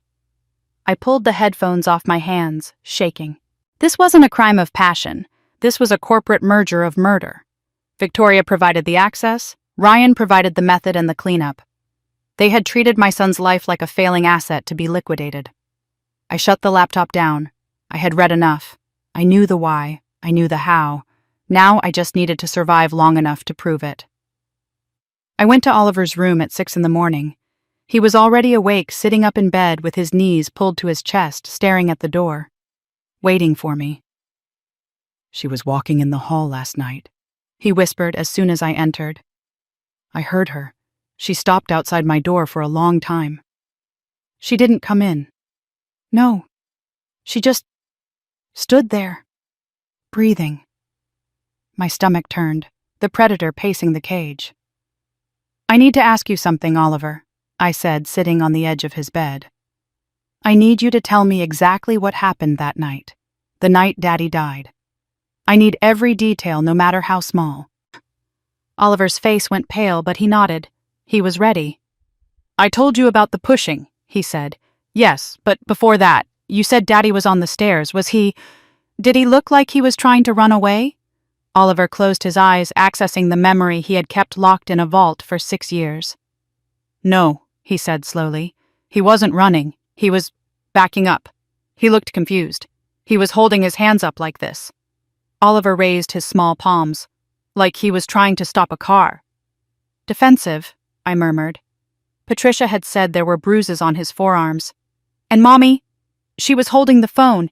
It was on speaker. I could hear the man. Ryan. Yes, Ryan. Oliver shivered. Daddy was begging. He said, Victoria, please, we can fix this. And Mommy said, it's too late for fixing. It's time for cleaning. Cleaning. And then Ryan spoke. Yes. He asked, is he in position? My blood ran cold. Is he in position?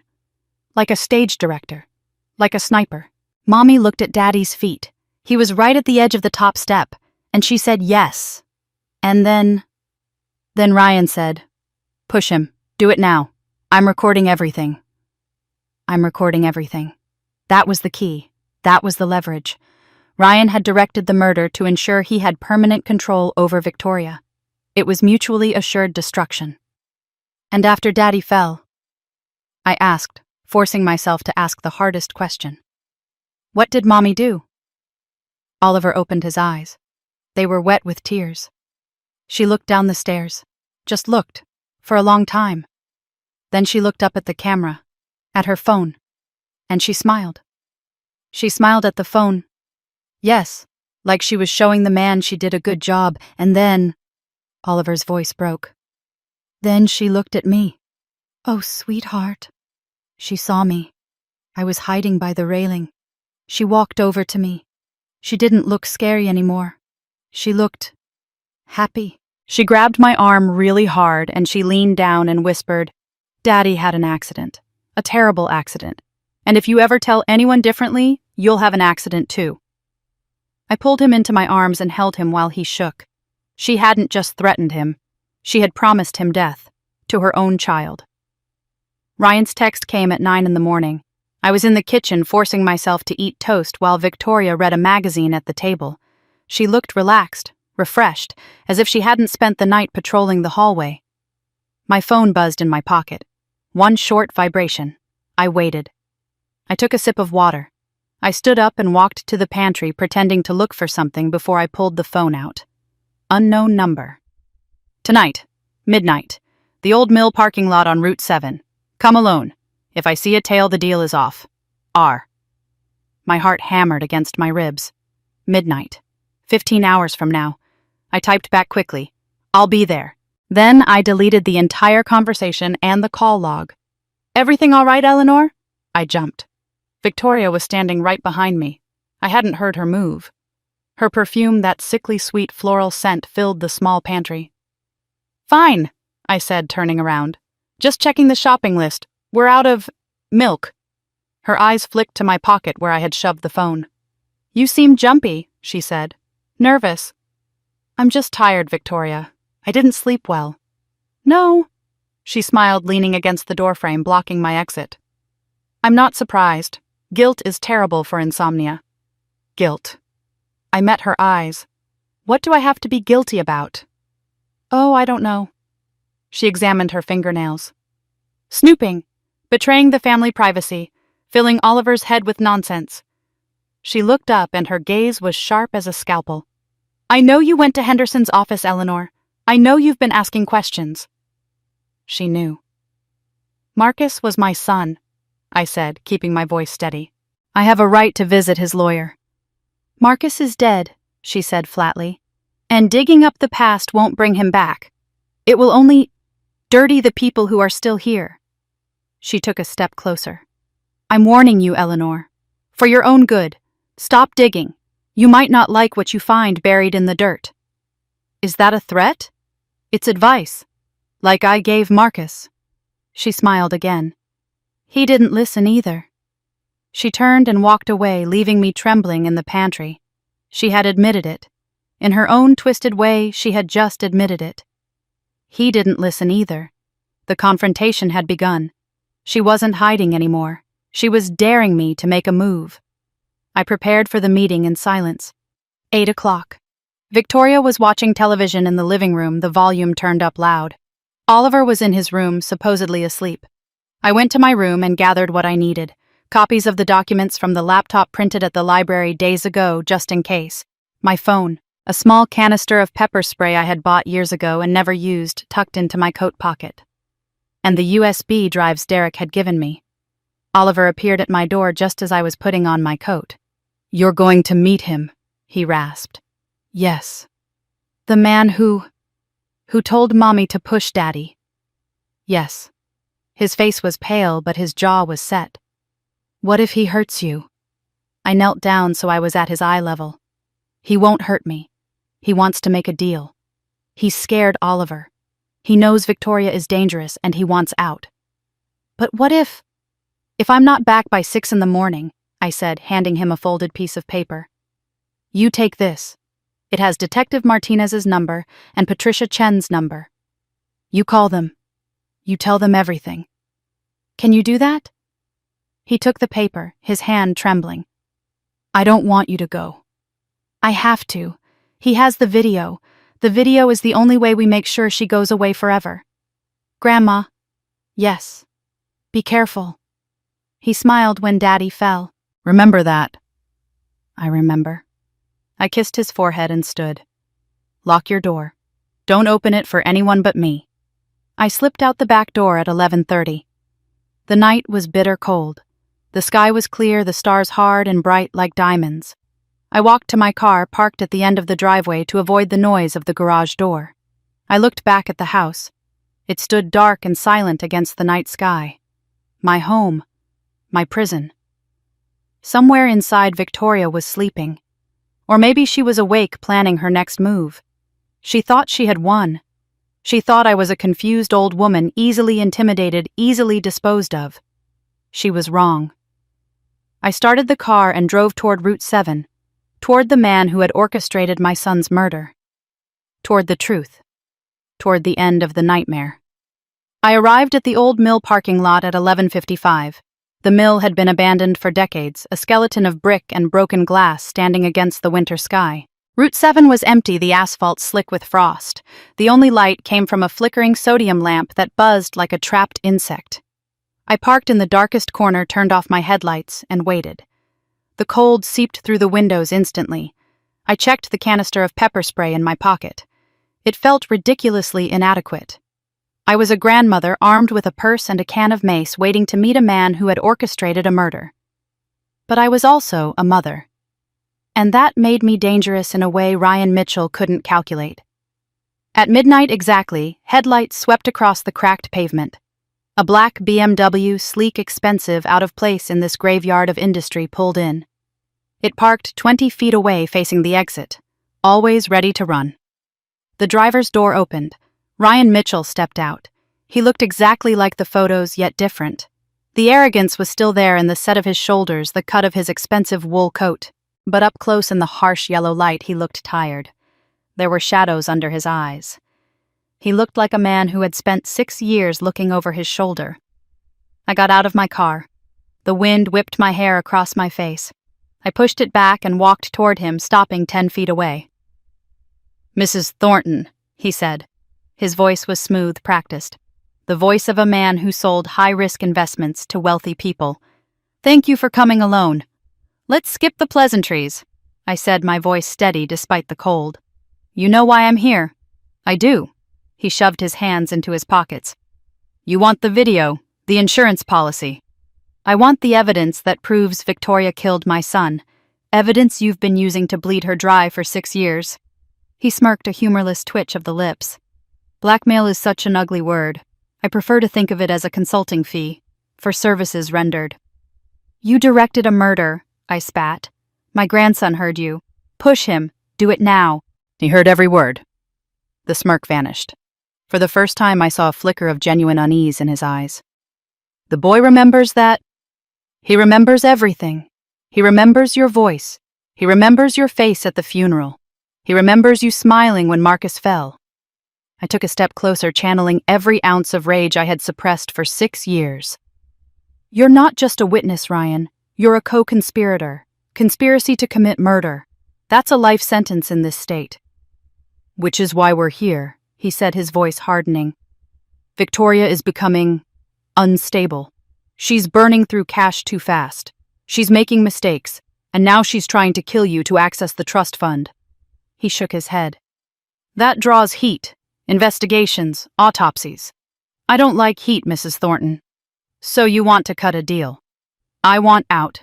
Clean. He pulled a smartphone from his pocket. I give you the video, the original file. Metadata, timestamp, everything. It proves Victoria pushed him. It proves she planned it. And in return, you keep my name out of it. You tell the police you found the video on a flash drive Marcus hid. You tell them you don't know who recorded it. You're asking me to let you get away with murder. I'm asking you to be pragmatic. He tapped the phone against his palm. Without this video, it's your word against hers. A traumatized child versus a grieving widow. She'll win, Eleanor. She always wins. She'll take the boy, she'll take the money, and you'll end up dead from heart failure within the month." He was right. God help me, he was right. "Give it to me," I said. "Transfer first." He tapped the screen. "I'm sending a secure link to your number. One download allowed. Once you have it, our business is concluded. I'm leaving the country tomorrow." My phone buzzed. I pulled it out. A text message with a link. "Open it," he commanded. "Check it." I clicked the link. A video player opened.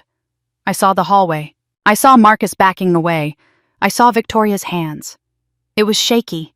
Handheld. Filmed from the top of the stairs just behind Victoria's shoulder. It was horrifyingly intimate.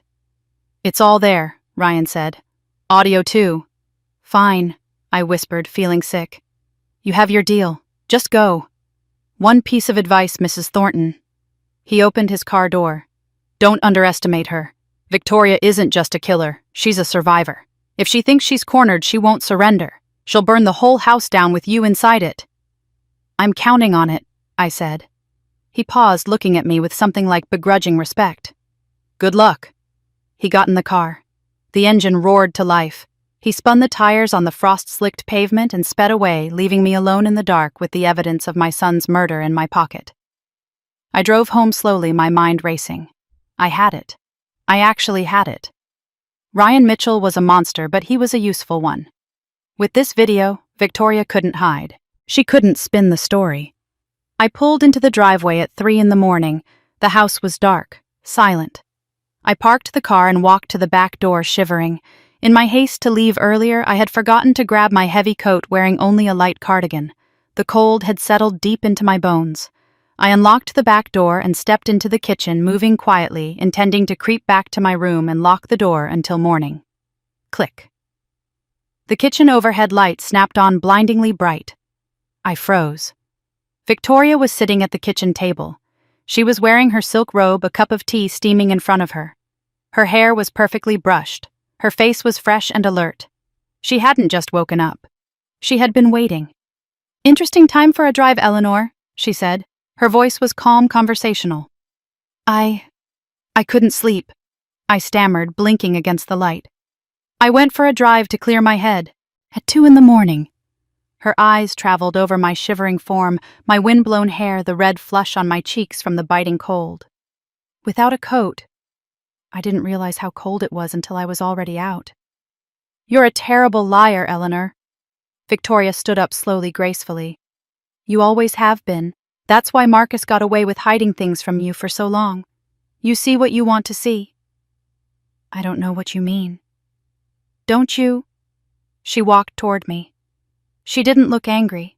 She looked disappointed, like a teacher with a slow student. "I know you've been up to something. The way you look at me. The way Oliver avoids me. The whispering." She stopped 2 feet away. I could smell the chamomile tea on her breath. "And tonight," she said softly, "you leave the house in the middle of the night. You come back looking like you've seen a ghost. Or," she tilted her head, "like you've met one." My hand tightened around the phone in my pocket. Did she know? Had Ryan told her no, Ryan wanted out? He wouldn't warn her. "I just went for a drive, Victoria, that's all." She studied my face for a long moment. Then she smiled. It wasn't a nice smile. "You know, I was looking for something in your room while you were gone. Just tidying up." My heart stopped. The laptop. I had hidden it under the mattress again. "And imagine my surprise," she continued, turning to the counter, "when I found Marcus's old computer, the one I thought I had lost years ago." She pointed to the counter. There, next to the toaster, sat the shattered remains of Marcus's laptop. The screen was smashed. The keyboard was bent in half. It looked like it had been taken to the garage and introduced to a hammer. "I dropped it," Victoria said, her voice devoid of emotion. "Accidentally, several times. Then I thought, well, it's broken anyway. So I ran a magnet over the hard drive, just to be safe. You know how dangerous identity theft is these days." She turned back to me, her eyes gleaming with malice. "Whatever you thought was on there, Eleanor. Whatever silly little secrets Marcus kept." They're gone. Dust. She had destroyed it. The journal entries, the audio recordings of her threats, the timeline, all gone. But she didn't know about Ryan. She didn't know I had the video on my phone right now. "Why would you do that?" I asked, forcing my voice to tremble. "It was Marcus's." "It was clutter," she snapped. "And I am cleaning house." She stepped closer, invading my personal space. "I'm tired of this, Eleanor. The sneaking, the suspicion. It's bad for Oliver. A toxic environment." She lowered her voice. "I think it's time for a change. A permanent one." "What are you saying?" "I'm saying enjoy your sleep tonight, because things are going to be very different tomorrow." She brushed past me, her silk robe whispering against my cardigan. At the doorway, she paused. "Oh, and Eleanor, lock your door. You never know who might be walking around at night." She laughed softly and disappeared into the hallway. I stood in the kitchen staring at the smashed laptop. She thought she had won. She thought she had destroyed the only evidence I had. She didn't know about the DVR Derek was fixing. She didn't know about the video Ryan had just sent me. She had just destroyed the past. But I held the future in my pocket. I went to my room and barricaded the door with a chair under the handle. I didn't sleep. I sat on the bed phone clutched in my hand, waiting for the sun. Derek called at 9 in the morning. I had spent the hours between dawn and 9 a.m. sitting by the window, watching the driveway, terrified Victoria would try to leave with Oliver. But the house remained quiet. When the phone rang, I answered on the first ring. "Mrs. Thornton." Derek's voice sounded tired but excited. "I have news about the DVR." "Did you find anything?" "It was tricky," he said. "Someone had formatted the drive, wiped the index. It looked empty." Victoria. She hadn't just turned it off. She had tried to erase it. But data is stubborn. When you delete a file, you don't actually erase the ones and zeros. You just remove the map to find them. The data sits there until it's overwritten." He paused. "And since the unit was unplugged right after, the data was never overwritten." "What did you find, Derek?" "I recovered a file. Fragmented, grainy, no audio. But it's there. Time-stamped December 24th, 2019, 11:52 p.m. "Tell me what it shows." "It shows the upstairs hallway. A fixed angle. You can see the stairs. You can see a woman. It looks like the woman who came in with you once." "The daughter-in-law." "Yes. She's arguing with a man, then she shoves him, hard, 2 hands on the chest. He goes backward down the stairs. And then she walks to the edge, looks down, then she turns around and she turns the camera off, or pulls the plug. The file ends there." I closed my eyes. It corroborated everything. Ryan's video showed the front view. The DVR showed the side view. It proved she didn't trip, didn't stumble. She shoved him, and then she deliberately disabled the security system to hide the evidence. "I made 3 copies, Derek said. One for you, one for the police, and one I uploaded to a secure cloud server. Just in case." "Smart man," I said. "I'm coming to get them now." "Mrs. Thornton, be careful. The woman in that video?" She didn't hesitate. "I know," I said. "I know." I hung up. I had 2 videos now, 2 angles of a murder. I unlocked my bedroom door and stepped into the hallway. The house was silent. Too silent. "Oliver!" I called out. No answer. I walked to his room. The door was open. The bed was made. The closet door was open. And the room was empty. Panic, cold and sharp, seized my chest. I ran to the living room. Empty. The kitchen. Empty. On the kitchen table, where the smashed laptop had been, there was a note, written on Victoria's heavy, cream-colored stationery. "Took Oliver for a little trip. The Marriott downtown. Don't worry, we're safe. My lawyer will be in touch regarding your visitation rights, if you have any left after your behavior lately. V." She had taken him.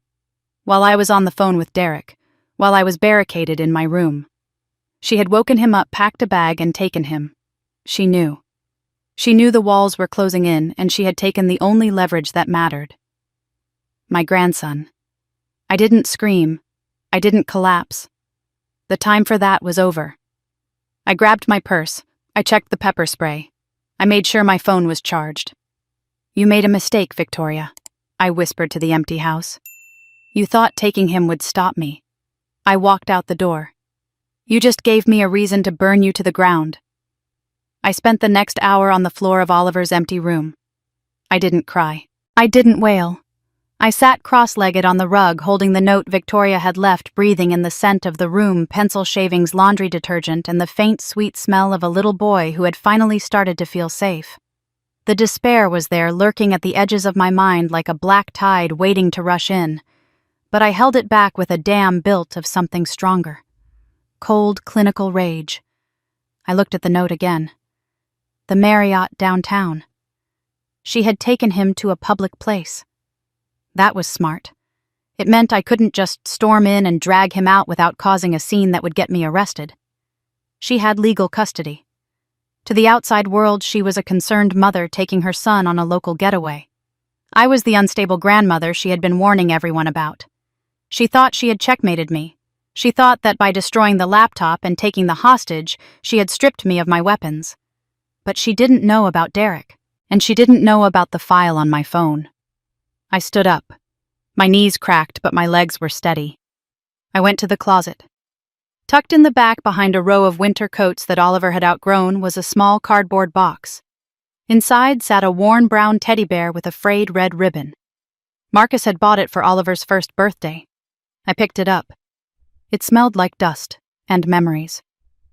"I'm coming for you," I whispered to the empty room. "Hold on, little bear. I'm coming." I didn't grab a coat. I grabbed my purse, my keys, and the determination of a woman with nothing left to lose. I drove to Derek's shop with a singular focus. The world outside my windshield was gray and blurry, but my destination was razor sharp. Derek was waiting. He had the closed sign flipped on the door, but he unlocked it as soon as he saw my car. "You look like you're going to war, Mrs. Thornton," he said as I walked in. "I am." He reached under the counter and pulled out a small anti-static bag containing 3 USB drives. "I verified the files again," he said, his voice serious. "It's all there. December 24th, 2019, 11:52 p.m. The timestamp is embedded in the metadata. It's admissible in court." "You're sure?" "I'm sure." "And—" He hesitated, then pulled up a screen on his workbench computer. "I enhanced a few frames, right at the end, before the feed cuts." He pointed to the monitor. It was a freeze frame. Grainy black and white, but unmistakable. Victoria standing at the top of the stairs. Her arm was extended, her hand just pulling back from the shove. Her face was turned toward the camera lens. She wasn't just looking at the camera. She was reaching for the power cord.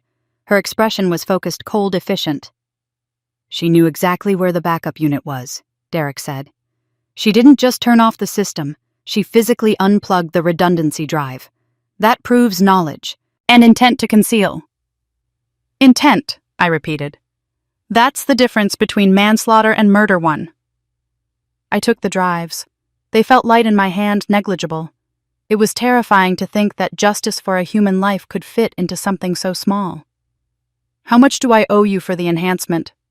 Derek shook his head. "On the house. Just get her." "I will." I walked out to the car. I had the DVR evidence.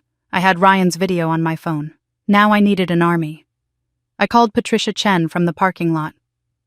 "Ellie," her voice was tight. "I've been worried. You haven't checked in." "She took him, Patty. She took Oliver." "What?" "She's at the Marriott downtown. She destroyed Marcus's laptop so she thinks she's safe. She thinks she won." "Ellie, listen to me. Do not go to that hotel alone. If she's desperate enough to kidnap him..." "I'm not going alone, and I'm not going empty-handed." I took a deep breath. "I have the video, Patty, the one from Ryan Mitchell, and I have the security footage from the attic." Silence, then a sharp intake of breath. "You actually got it." "I have 2 angles of the murder. I have audio of the conspiracy. I have proof of the cover-up." I started the engine. "I'm coming to your office. Call that detective you mentioned. Martinez. Tell her to be there." "I'm calling her now. Drive safe, Ellie." The medical examiner's office was a sterile, fluorescent-lit fortress. I met Patricia in the lobby. She looked at my face at the dark circles under my eyes, the set of my jaw, and didn't ask if I was okay. She just swiped her badge and led me to the conference room. Detective Sarah Martinez was already there. She was formidable. That was the only word for her. Sharp features, dark eyes that missed nothing, and an air of coiled energy. She was looking at a file on the table, but she stood up when I entered. "Mrs. Thornton." No smile, just a nod. "Dr. Chen says you have a smoking gun." "I have the bullet, the gun, and the fingerprint," I said. I laid the USB drives on the table. Then I pulled out my phone.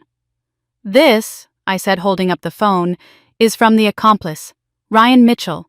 He recorded the murder from the top of the stairs." "The accomplice gave this to you?"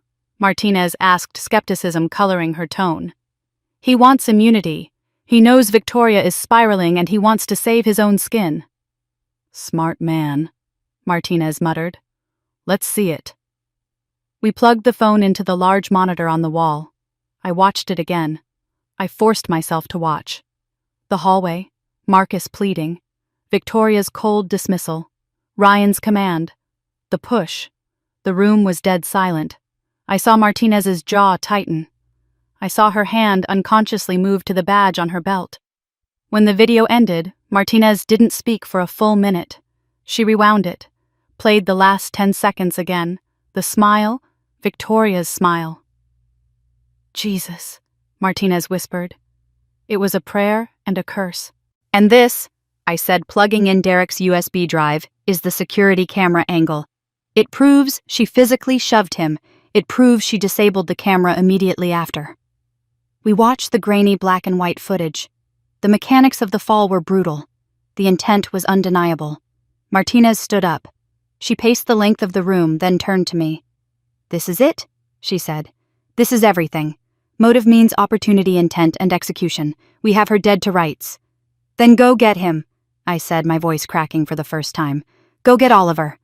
Martinez looked at the clock on the wall. 2:00 p.m. "We can't just kick down the door, Mrs. Thornton. Not yet." "Why not? You saw what she did." "I saw what she did 6 years ago," Martinez said calmly. "And I know she has a child in that room right now. If we go in there guns blazing without a warrant, any good lawyer and she will hire the best will get the evidence thrown out on a technicality. They'll claim exigent circumstances didn't exist, that the video is a deepfake, that we violated her Fourth Amendment rights. She's a murderer. And we're going to prove it. But we have to do it by the book. If we mess this up, she walks. And if she walks, she takes Oliver and disappears." I gripped the edge of the table. "So what do we do?" "I go to a judge," Martinez said. "Right now, with this video. I get an emergency arrest warrant for first-degree murder, and I get an emergency protective order for the child." "How long?" "Judges are human. When they see this video," Martinez grimaced, "I'll have the warrant by tonight, but we don't execute it tonight." "Why?" "Because a nighttime raid on a hotel with a hostage is a recipe for disaster. Confusion, darkness, adrenaline. Things go wrong."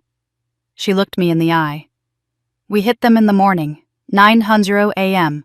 When the hotel is busy, when she's awake but not expecting us. We control the environment." "One more night," I whispered. "You want me to leave him with her for one more night?" "I want you to get him back forever," Martinez said. "And this is the only way to guarantee that." I looked at Patricia. She nodded slowly. "She's right, Ellie. Victoria is cornered. If we panic her in the middle of the night, she might do something drastic. Drastic. Murder-suicide." The words hung unspoken in the air. "Fine," I said. The word tasted like bile. "One more night." I didn't go home. I couldn't go back to that empty house. I sat in the waiting room of the medical examiner's office while Patricia worked and Martinez went to the courthouse. I held Oliver's teddy bear in my lap, my thumb stroking the frayed ribbon. I thought about the timeline. 6 years ago, I had failed to see the signs. 10 days ago, I had started looking. Tomorrow, I would finish it. My phone buzzed. A text from Ryan. "Radio silence from V. She thinks she's safe. Don't disappoint me, Mrs. Thornton." I didn't reply. Ryan Mitchell was a ghost now, a loose end to be tied up later. At 8:00 p.m., Martinez returned. She looked exhausted, but she held a sheaf of papers in her hand like a sword. "We got it," she said. "Judge didn't even hesitate.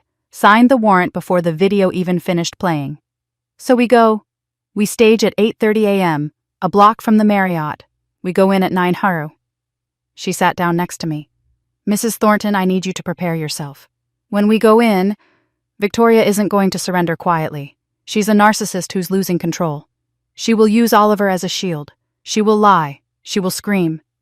"I know." "And Oliver," Martinez hesitated. "If she's been keeping him quiet this long, she might have sedated him." The tea, the poison, of course. She wouldn't just rely on threats. She would use chemistry. "I'm a nurse," I said. "I know how to handle sedation. Just get me to him." "We will."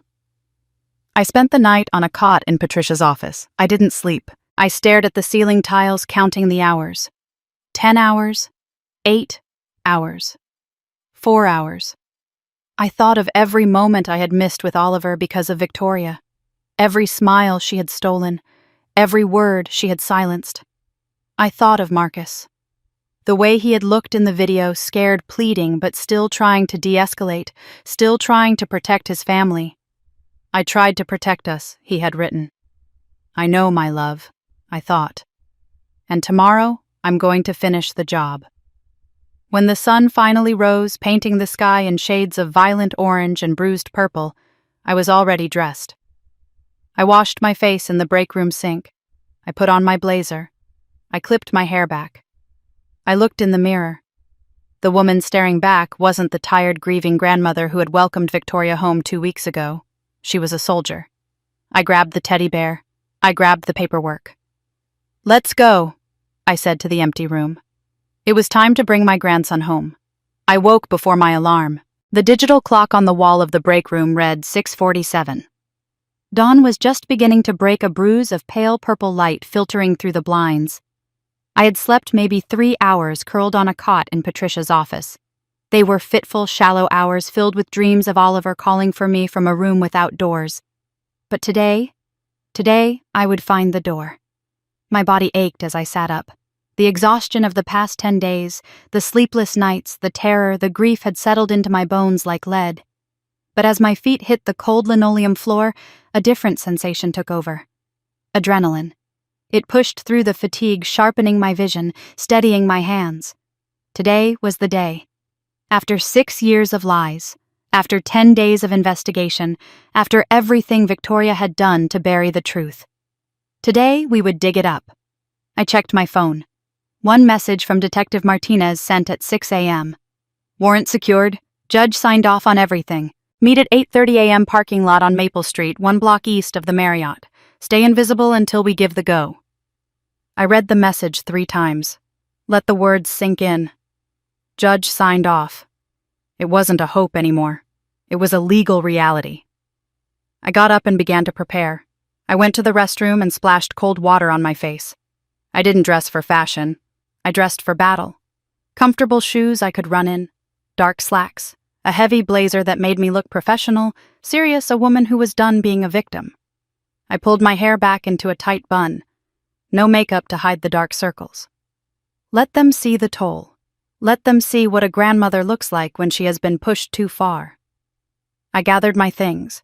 The USB drives, Marcus's journal, the paperwork regarding the unexecuted will, and Oliver's teddy bear, the one I had rescued from his closet, the one his father had given him. I tucked it into my large tote bag, its frayed ear peeking out. I drove to the meeting point with my hands locked on the wheel at 10 and 2. The streets were quiet at this hour. Early commuters with coffee cups, delivery trucks. Normal people living normal lives, completely unaware that a few blocks away, a tactical team was assembling to take down a murderer. The parking lot on Maple Street was discreet, tucked behind a dry cleaner. It was nearly empty at 8:30. A few civilian cars, and 2 unmarked sedans. Detective Sarah Martinez was leaning against the hood of a gray Ford, drinking coffee from a paper cup. She looked formidable in the morning light, bulletproof vest under a windbreaker badge clipped to her belt, eyes scanning the perimeter. 2 uniformed officers, Rodriguez and Chen, stood nearby checking their equipment, They were big men, solid and serious. "Mrs. Thornton." Martinez straightened as I approached, crushing her coffee cup. "You're early." "I've been waiting 6 years. I'm done being late." She nodded, appreciating the resolve. "Okay, here's how this goes. We have a key card from management. We go up quietly, no sirens, no yelling until we breach the door. We want to catch her off guard." "And Oliver?" "EMS is staged 1 block over. Once we secure the suspect, they come in for the boy." She gestured to the officers. "Rodriguez and Chen take point. I'm right behind them. You stay behind me. Do not, I repeat, do not enter that room until I say it's clear. Victoria is cornered and she knows the walls are closing in. That makes her dangerous." "I understand." "Do you?" She looked at me hard. "Because when that door opens, she's going to try to manipulate you. She's going to try to trigger you. You have to be a stone, Mrs. Thornton. Can you do that?" I touched the teddy bear inside my bag. "I can be a stone." Martinez handed me a visitor badge. "Clip this on. Let's go." We walked toward the hotel. The Marriott lobby was bustling with the mundane chaos of morning checkout. Business travelers dragging rolling suitcases. Families herding tired children toward the breakfast buffet. The smell of burnt coffee and industrial cleaner hung in the air. No one paid attention to our grim little procession as we crossed the marble floor toward the elevators. To them, we were just people. Martinez flashed her badge to the front desk manager, who nodded nervously and pointed us toward the service elevator. 847. We stepped into the metal box. Rodriguez pressed the button for the 8th floor. The doors closed, sealing us in. 8 floors. It felt like climbing Everest. The elevator hummed and shuddered, and I watched the digital numbers tick upward. 3, 4, 5. My heart was hammering against my ribs, a frantic bird trying to escape. Is he okay? Is he hurt? Did she realize we were coming? Ryan's warning echoed in my mind. V has eyes everywhere. 6, 7. The elevator dinged. The doors slid open. The hallway stretched before us, long and lined with identical cream-colored doors. The carpet muffled our footsteps. It was quiet. The Do Not Disturb signs hung on a few knobs like sleeping eyes. Room 847 was at the end of the hall. Martinez signaled for silence. We moved in formation. Rodriguez on the left of the door, Chen on the right, Martinez in the center. Me 10 feet back, pressed against the wall. Martinez listened at the door for a moment. Silence. She nodded to Rodriguez. He swiped the master key card. The lock clicked green. In one fluid motion, he pushed the door open. "Police!" Martinez shouted, storming into the room, weapon drawn but low. "Victoria Thornton, show me your hands!" I waited for a scream, for the sound of a struggle. Instead, there was silence. "What is the meaning of this?" Victoria's voice. Cool, annoyed, as if room service had brought the wrong order. "Clear," Martinez called out. I stepped into the doorway. The room was a standard suite. King bed desk sitting area by the window. It smelled of Victoria's perfume, that cloying floral scent and stale air. Victoria was standing by the desk. She was wearing a silk robe, cream-colored, pristine. Her hair was brushed to a shine. Her makeup was flawless. She held a cup of tea in one hand, looking at the intruders with an expression of imperious disdain. Even now, even with guns pointed at her, she was performing. "Detective Martinez," she said, setting the cup down. "I assume you have a warrant, or is this just harassment?" "We have a warrant," Martinez said, stepping forward. "Victoria Rose Thornton, you are under arrest for the murder of Marcus Thornton." The mask didn't slip. Not yet. Victoria laughed, a short, sharp sound. "Murder. My husband died in an accident 6 years ago. You investigated it yourself." "We reopened the investigation," Martinez said. "Based on new evidence." "What evidence?" "The ramblings of a senile old woman." Her eyes snapped to me. She saw me standing in the entryway. "Hello, Victoria," I said. For a second, her eyes narrowed. "You!" The word was a hiss. "You brought them here. You're violating a custody arrangement." "Where is he?" I asked. I scanned the room. The bed was made. The bathroom door was open. "Where is Oliver?" Victoria smiled. She took a step to the side, blocking my view of the alcove where the fold-out sofa was. He's sleeping. He had a rough night. The poor darling is exhausted from all the stress you caused him. Step away from the alcove, Martinez ordered. He's my son. Victoria's voice rose the first crack in the porcelain facade. You will not wake him up. Rodriguez moved forward gently but firmly, moving Victoria aside. I rushed past them to the sofa bed. Oliver was there. He was lying on his back, still in his pajamas. The covers were pulled up to his chin. His eyes were open, staring at the ceiling. Oliver! I knelt beside him. Oliver, it's Grandma. He didn't turn his head. He blinked slowly like a shutter closing in slow motion. Ma. The word was thick, slurred. It rolled out of his mouth like he had marbles under his tongue. I grabbed his wrist. His pulse was slow, thready. I looked at his eyes. His pupils were blown wide black discs, swallowing the iris. My nursing training kicked in instantly. He's not sleeping, I said, my voice rising in panic. I looked at Victoria.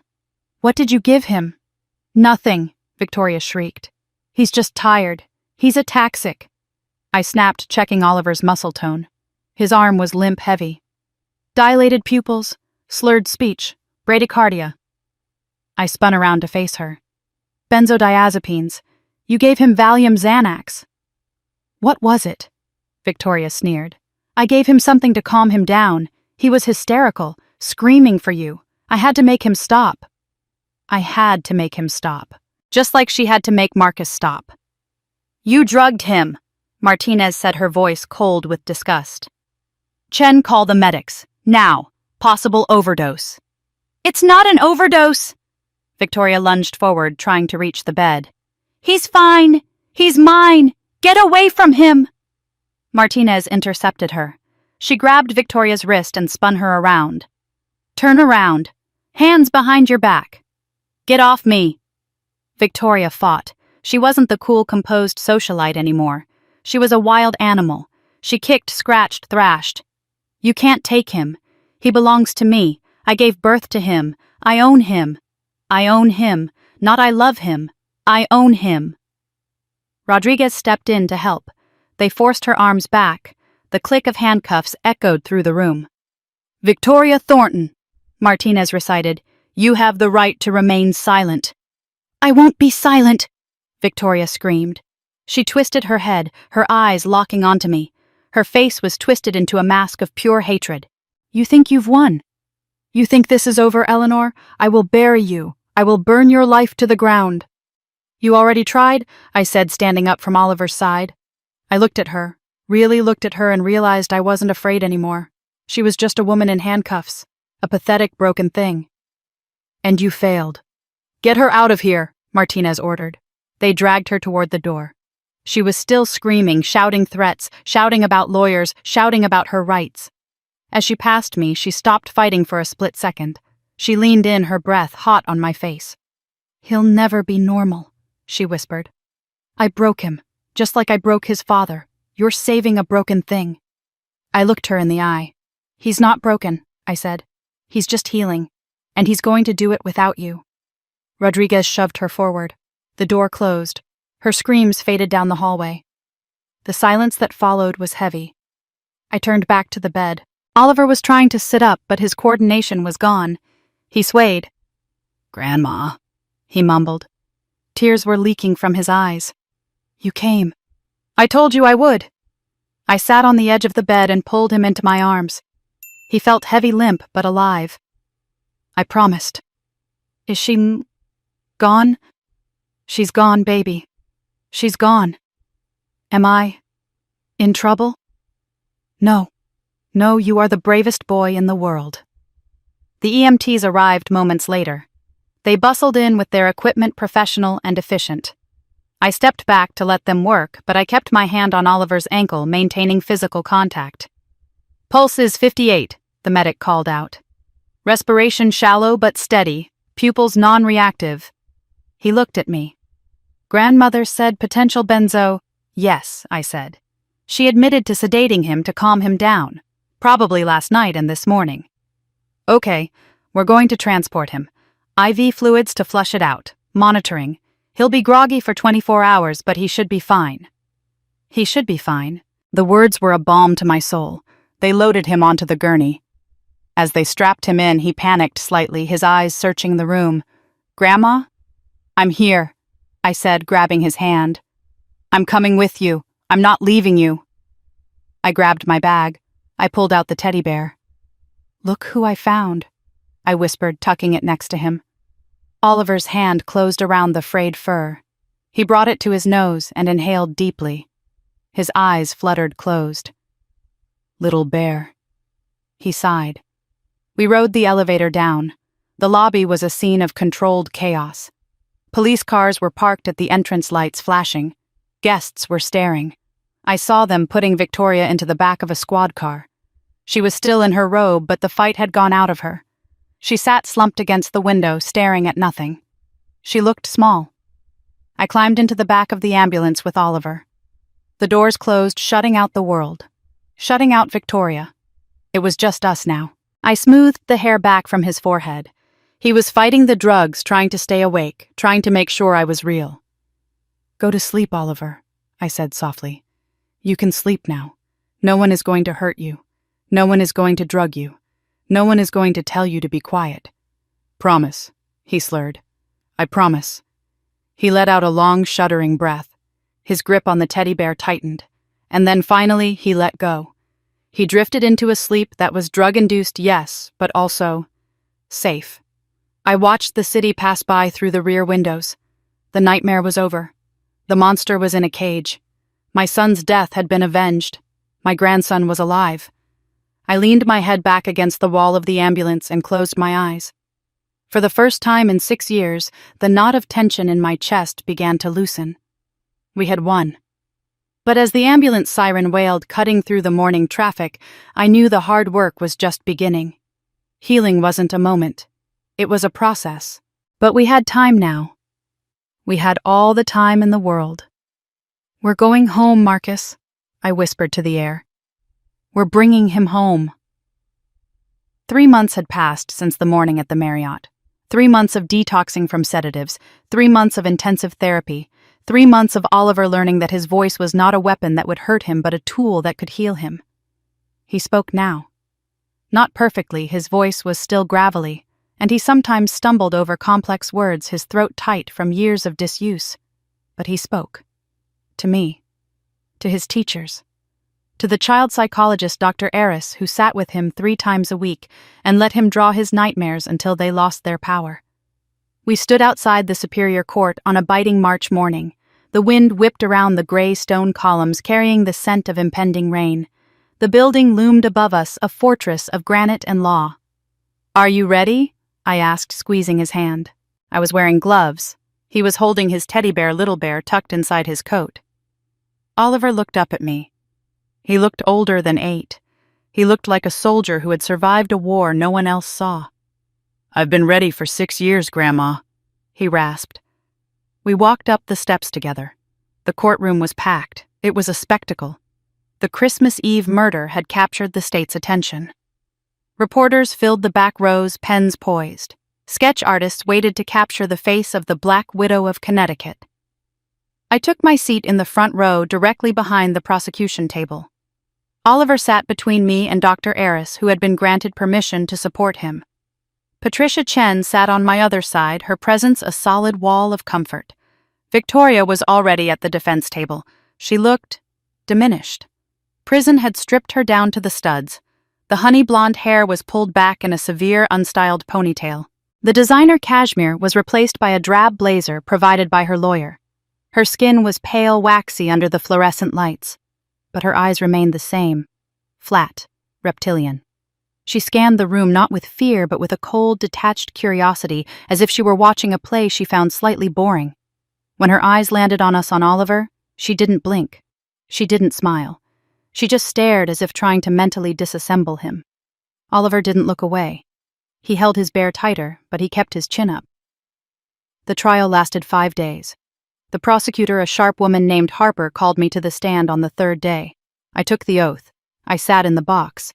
I looked at the jury, 12 strangers who held our future in their hands. "State your name for the record." Eleanor Margaret Thornton. Harper walked me through the timeline. The years of living with Victoria, the gaslighting, the slow decline of my health. Mrs. Thornton, you stated the defendant was poisoning you. Yes. Small doses. Arsenic and thallium. I'm a nurse. I missed the signs because they mimic age and stress. But the lab results from the tea sample my grandson saved confirmed it. I looked at Victoria. She was killing me by inches, just to clear the path to Oliver's inheritance. Victoria scribbled something on a notepad, looking bored. Then came the video. The prosecution enters Exhibit A, Harper said, recovered from the phone of Ryan Mitchell and corroborated by Exhibit B, the recovered DVR footage from the Thornton residence. The screens mounted around the courtroom flickered to life. The silence in the room was absolute. We watched it, the hallway. Marcus pleading, his hands raised in surrender. Victoria's cold, impassive face. Is he in position? Ryan's voice tinny but clear. Yes. Push him. And the shove. The violent two-handed thrust that sent my son backward into the void. The sounds of the fall echoed in the quiet courtroom. Thud. Crack. Silence. And then Victoria's face on the screen. Looking into the lens. Smiling. Perfect. Now scream. I heard a juror gasp. Another covered her mouth. The judge looked away from the screen, his expression grim. I looked at the real Victoria. For the first time, the mask slipped. Her jaw clenched. She stared at the screen with a mixture of hatred and embarrassment. Not guilt. She wasn't ashamed of killing him. She was ashamed of being caught. Oliver took the stand the next afternoon. The judge cleared the courtroom of cameras for his testimony, though the reporters were allowed to stay. Dr. Aris walked him to the stand and sat in a chair nearby. The judge lowered his own chair to be closer to eye level. Hello, Oliver, the judge said gently. Do you know the difference between the truth and a lie? Yes, Oliver said.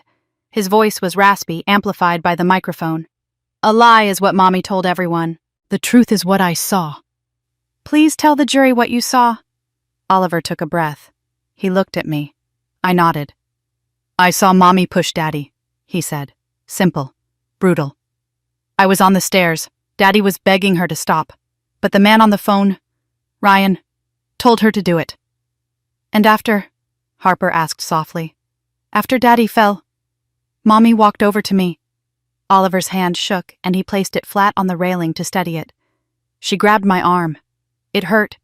She smiled at me and said, Daddy had an accident, and if you ever tell anyone different, you'll have an accident too.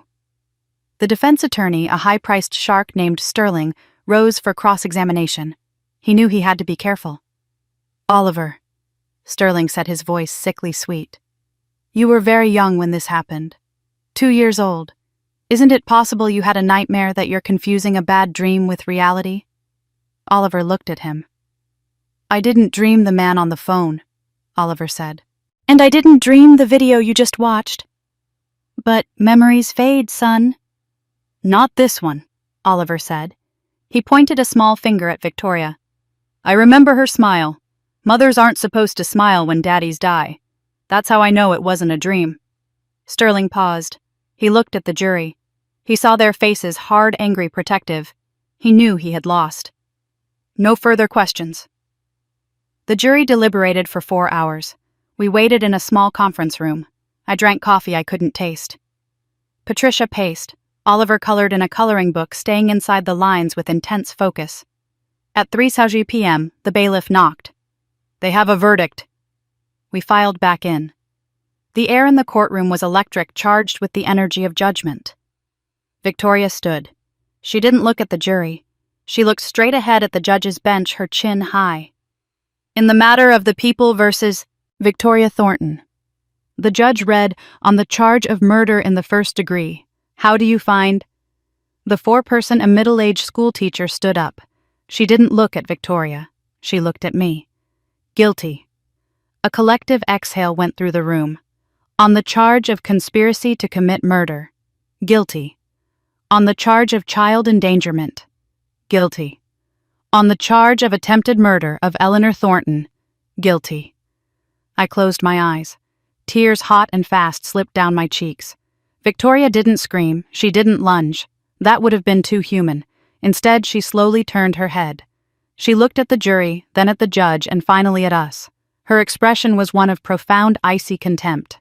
She looked like a queen surrounded by peasants who had dared to revolt. She leaned toward her lawyer loud enough for the microphone to catch. "Incompetent fools," she hissed. "All of you."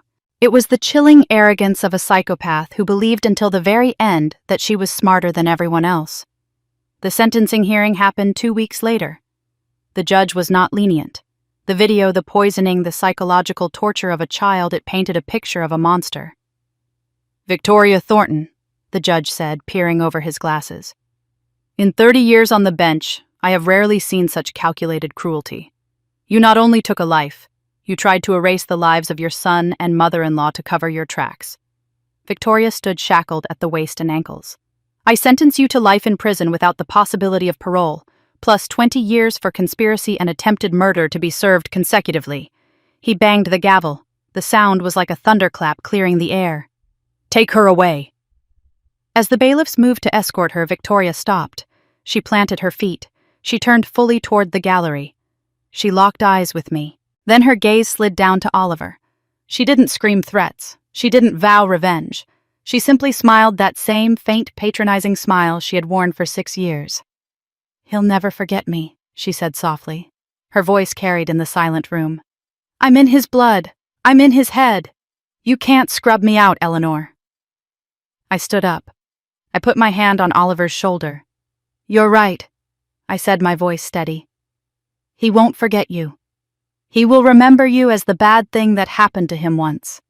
And every day he is happy, every day he is safe will be a victory over you." Victoria's smile faltered.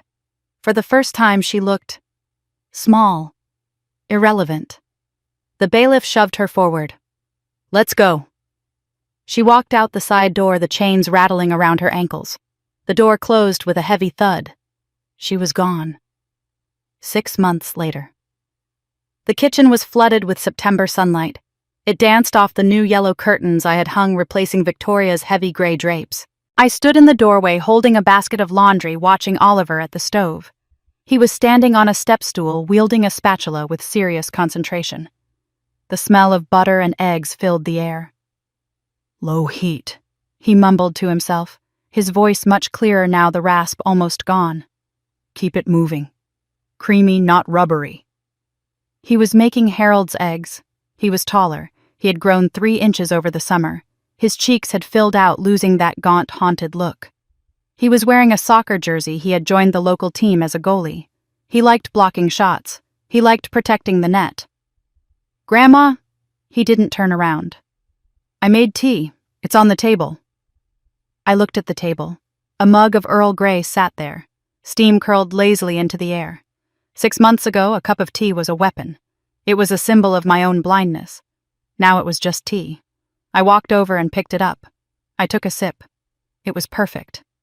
"Thank you, Chef Oliver." He grinned, turning around with a plate of scrambled eggs. "I think I got the texture right this time. Grandpa would be impressed." "Grandpa would be over the moon," I said, kissing the top of his head. "And so would your dad." Oliver's smile softened, but it didn't disappear. We talked about Marcus often now. We didn't whisper his name like a secret anymore. We brought him into the room with us. "I have a game today," Oliver said, sitting down and digging into his eggs. "Ryan, the other Ryan from school, said we're playing the Tigers. They're tough." "You're tougher," I said. "I know." He said it without arrogance. Just a fact. "Dr. Eris said I don't have to come in next week. She said I'm graduating to once a month." "That's wonderful news." He chewed thoughtfully. "Grandma." "Yes." "Do you think she thinks about us in prison?" He didn't say her name. He didn't call her Mommy anymore, just she. "I'm sure she does," I answered honestly. "She has a lot of time to think." "Good." Oliver took a sip of his orange juice. "I hope she thinks about us being happy. I hope it drives her crazy." I laughed. It was a startled, genuine sound. "That is a very healthy level of spite, Oliver. Dr. Eris calls it reclaiming the narrative," he said with a grin. We finished breakfast in the comfortable silence of a home that was truly ours. The ghosts were gone. The secrets were dug up and bleached by the sun. Oliver took his plate to the sink. He grabbed his backpack and his soccer ball. "Ready for school?" I asked. "Ready." He stopped at the door. He looked back at the kitchen, at the sunlight, at the tea mug, at me. "I love you, Grandma," he said. 3 simple words, words that most people threw away without thinking. But from him, from the boy who had sealed his voice to survive, who had broken that seal to save my life, they were a miracle. "I love you too, Oliver." He opened the door and ran out into the bright autumn morning. I watched him go running down the driveway, a boy with a heavy past but a limitless future. I turned back to the kitchen. I picked up my tea. I walked to the window and looked out at the garden. The flowers were dying back for winter, but I knew the bulbs were sleeping underground waiting for spring. They always came back. Life always came back. I took a sip of tea, warm and sweet. It tasted like freedom.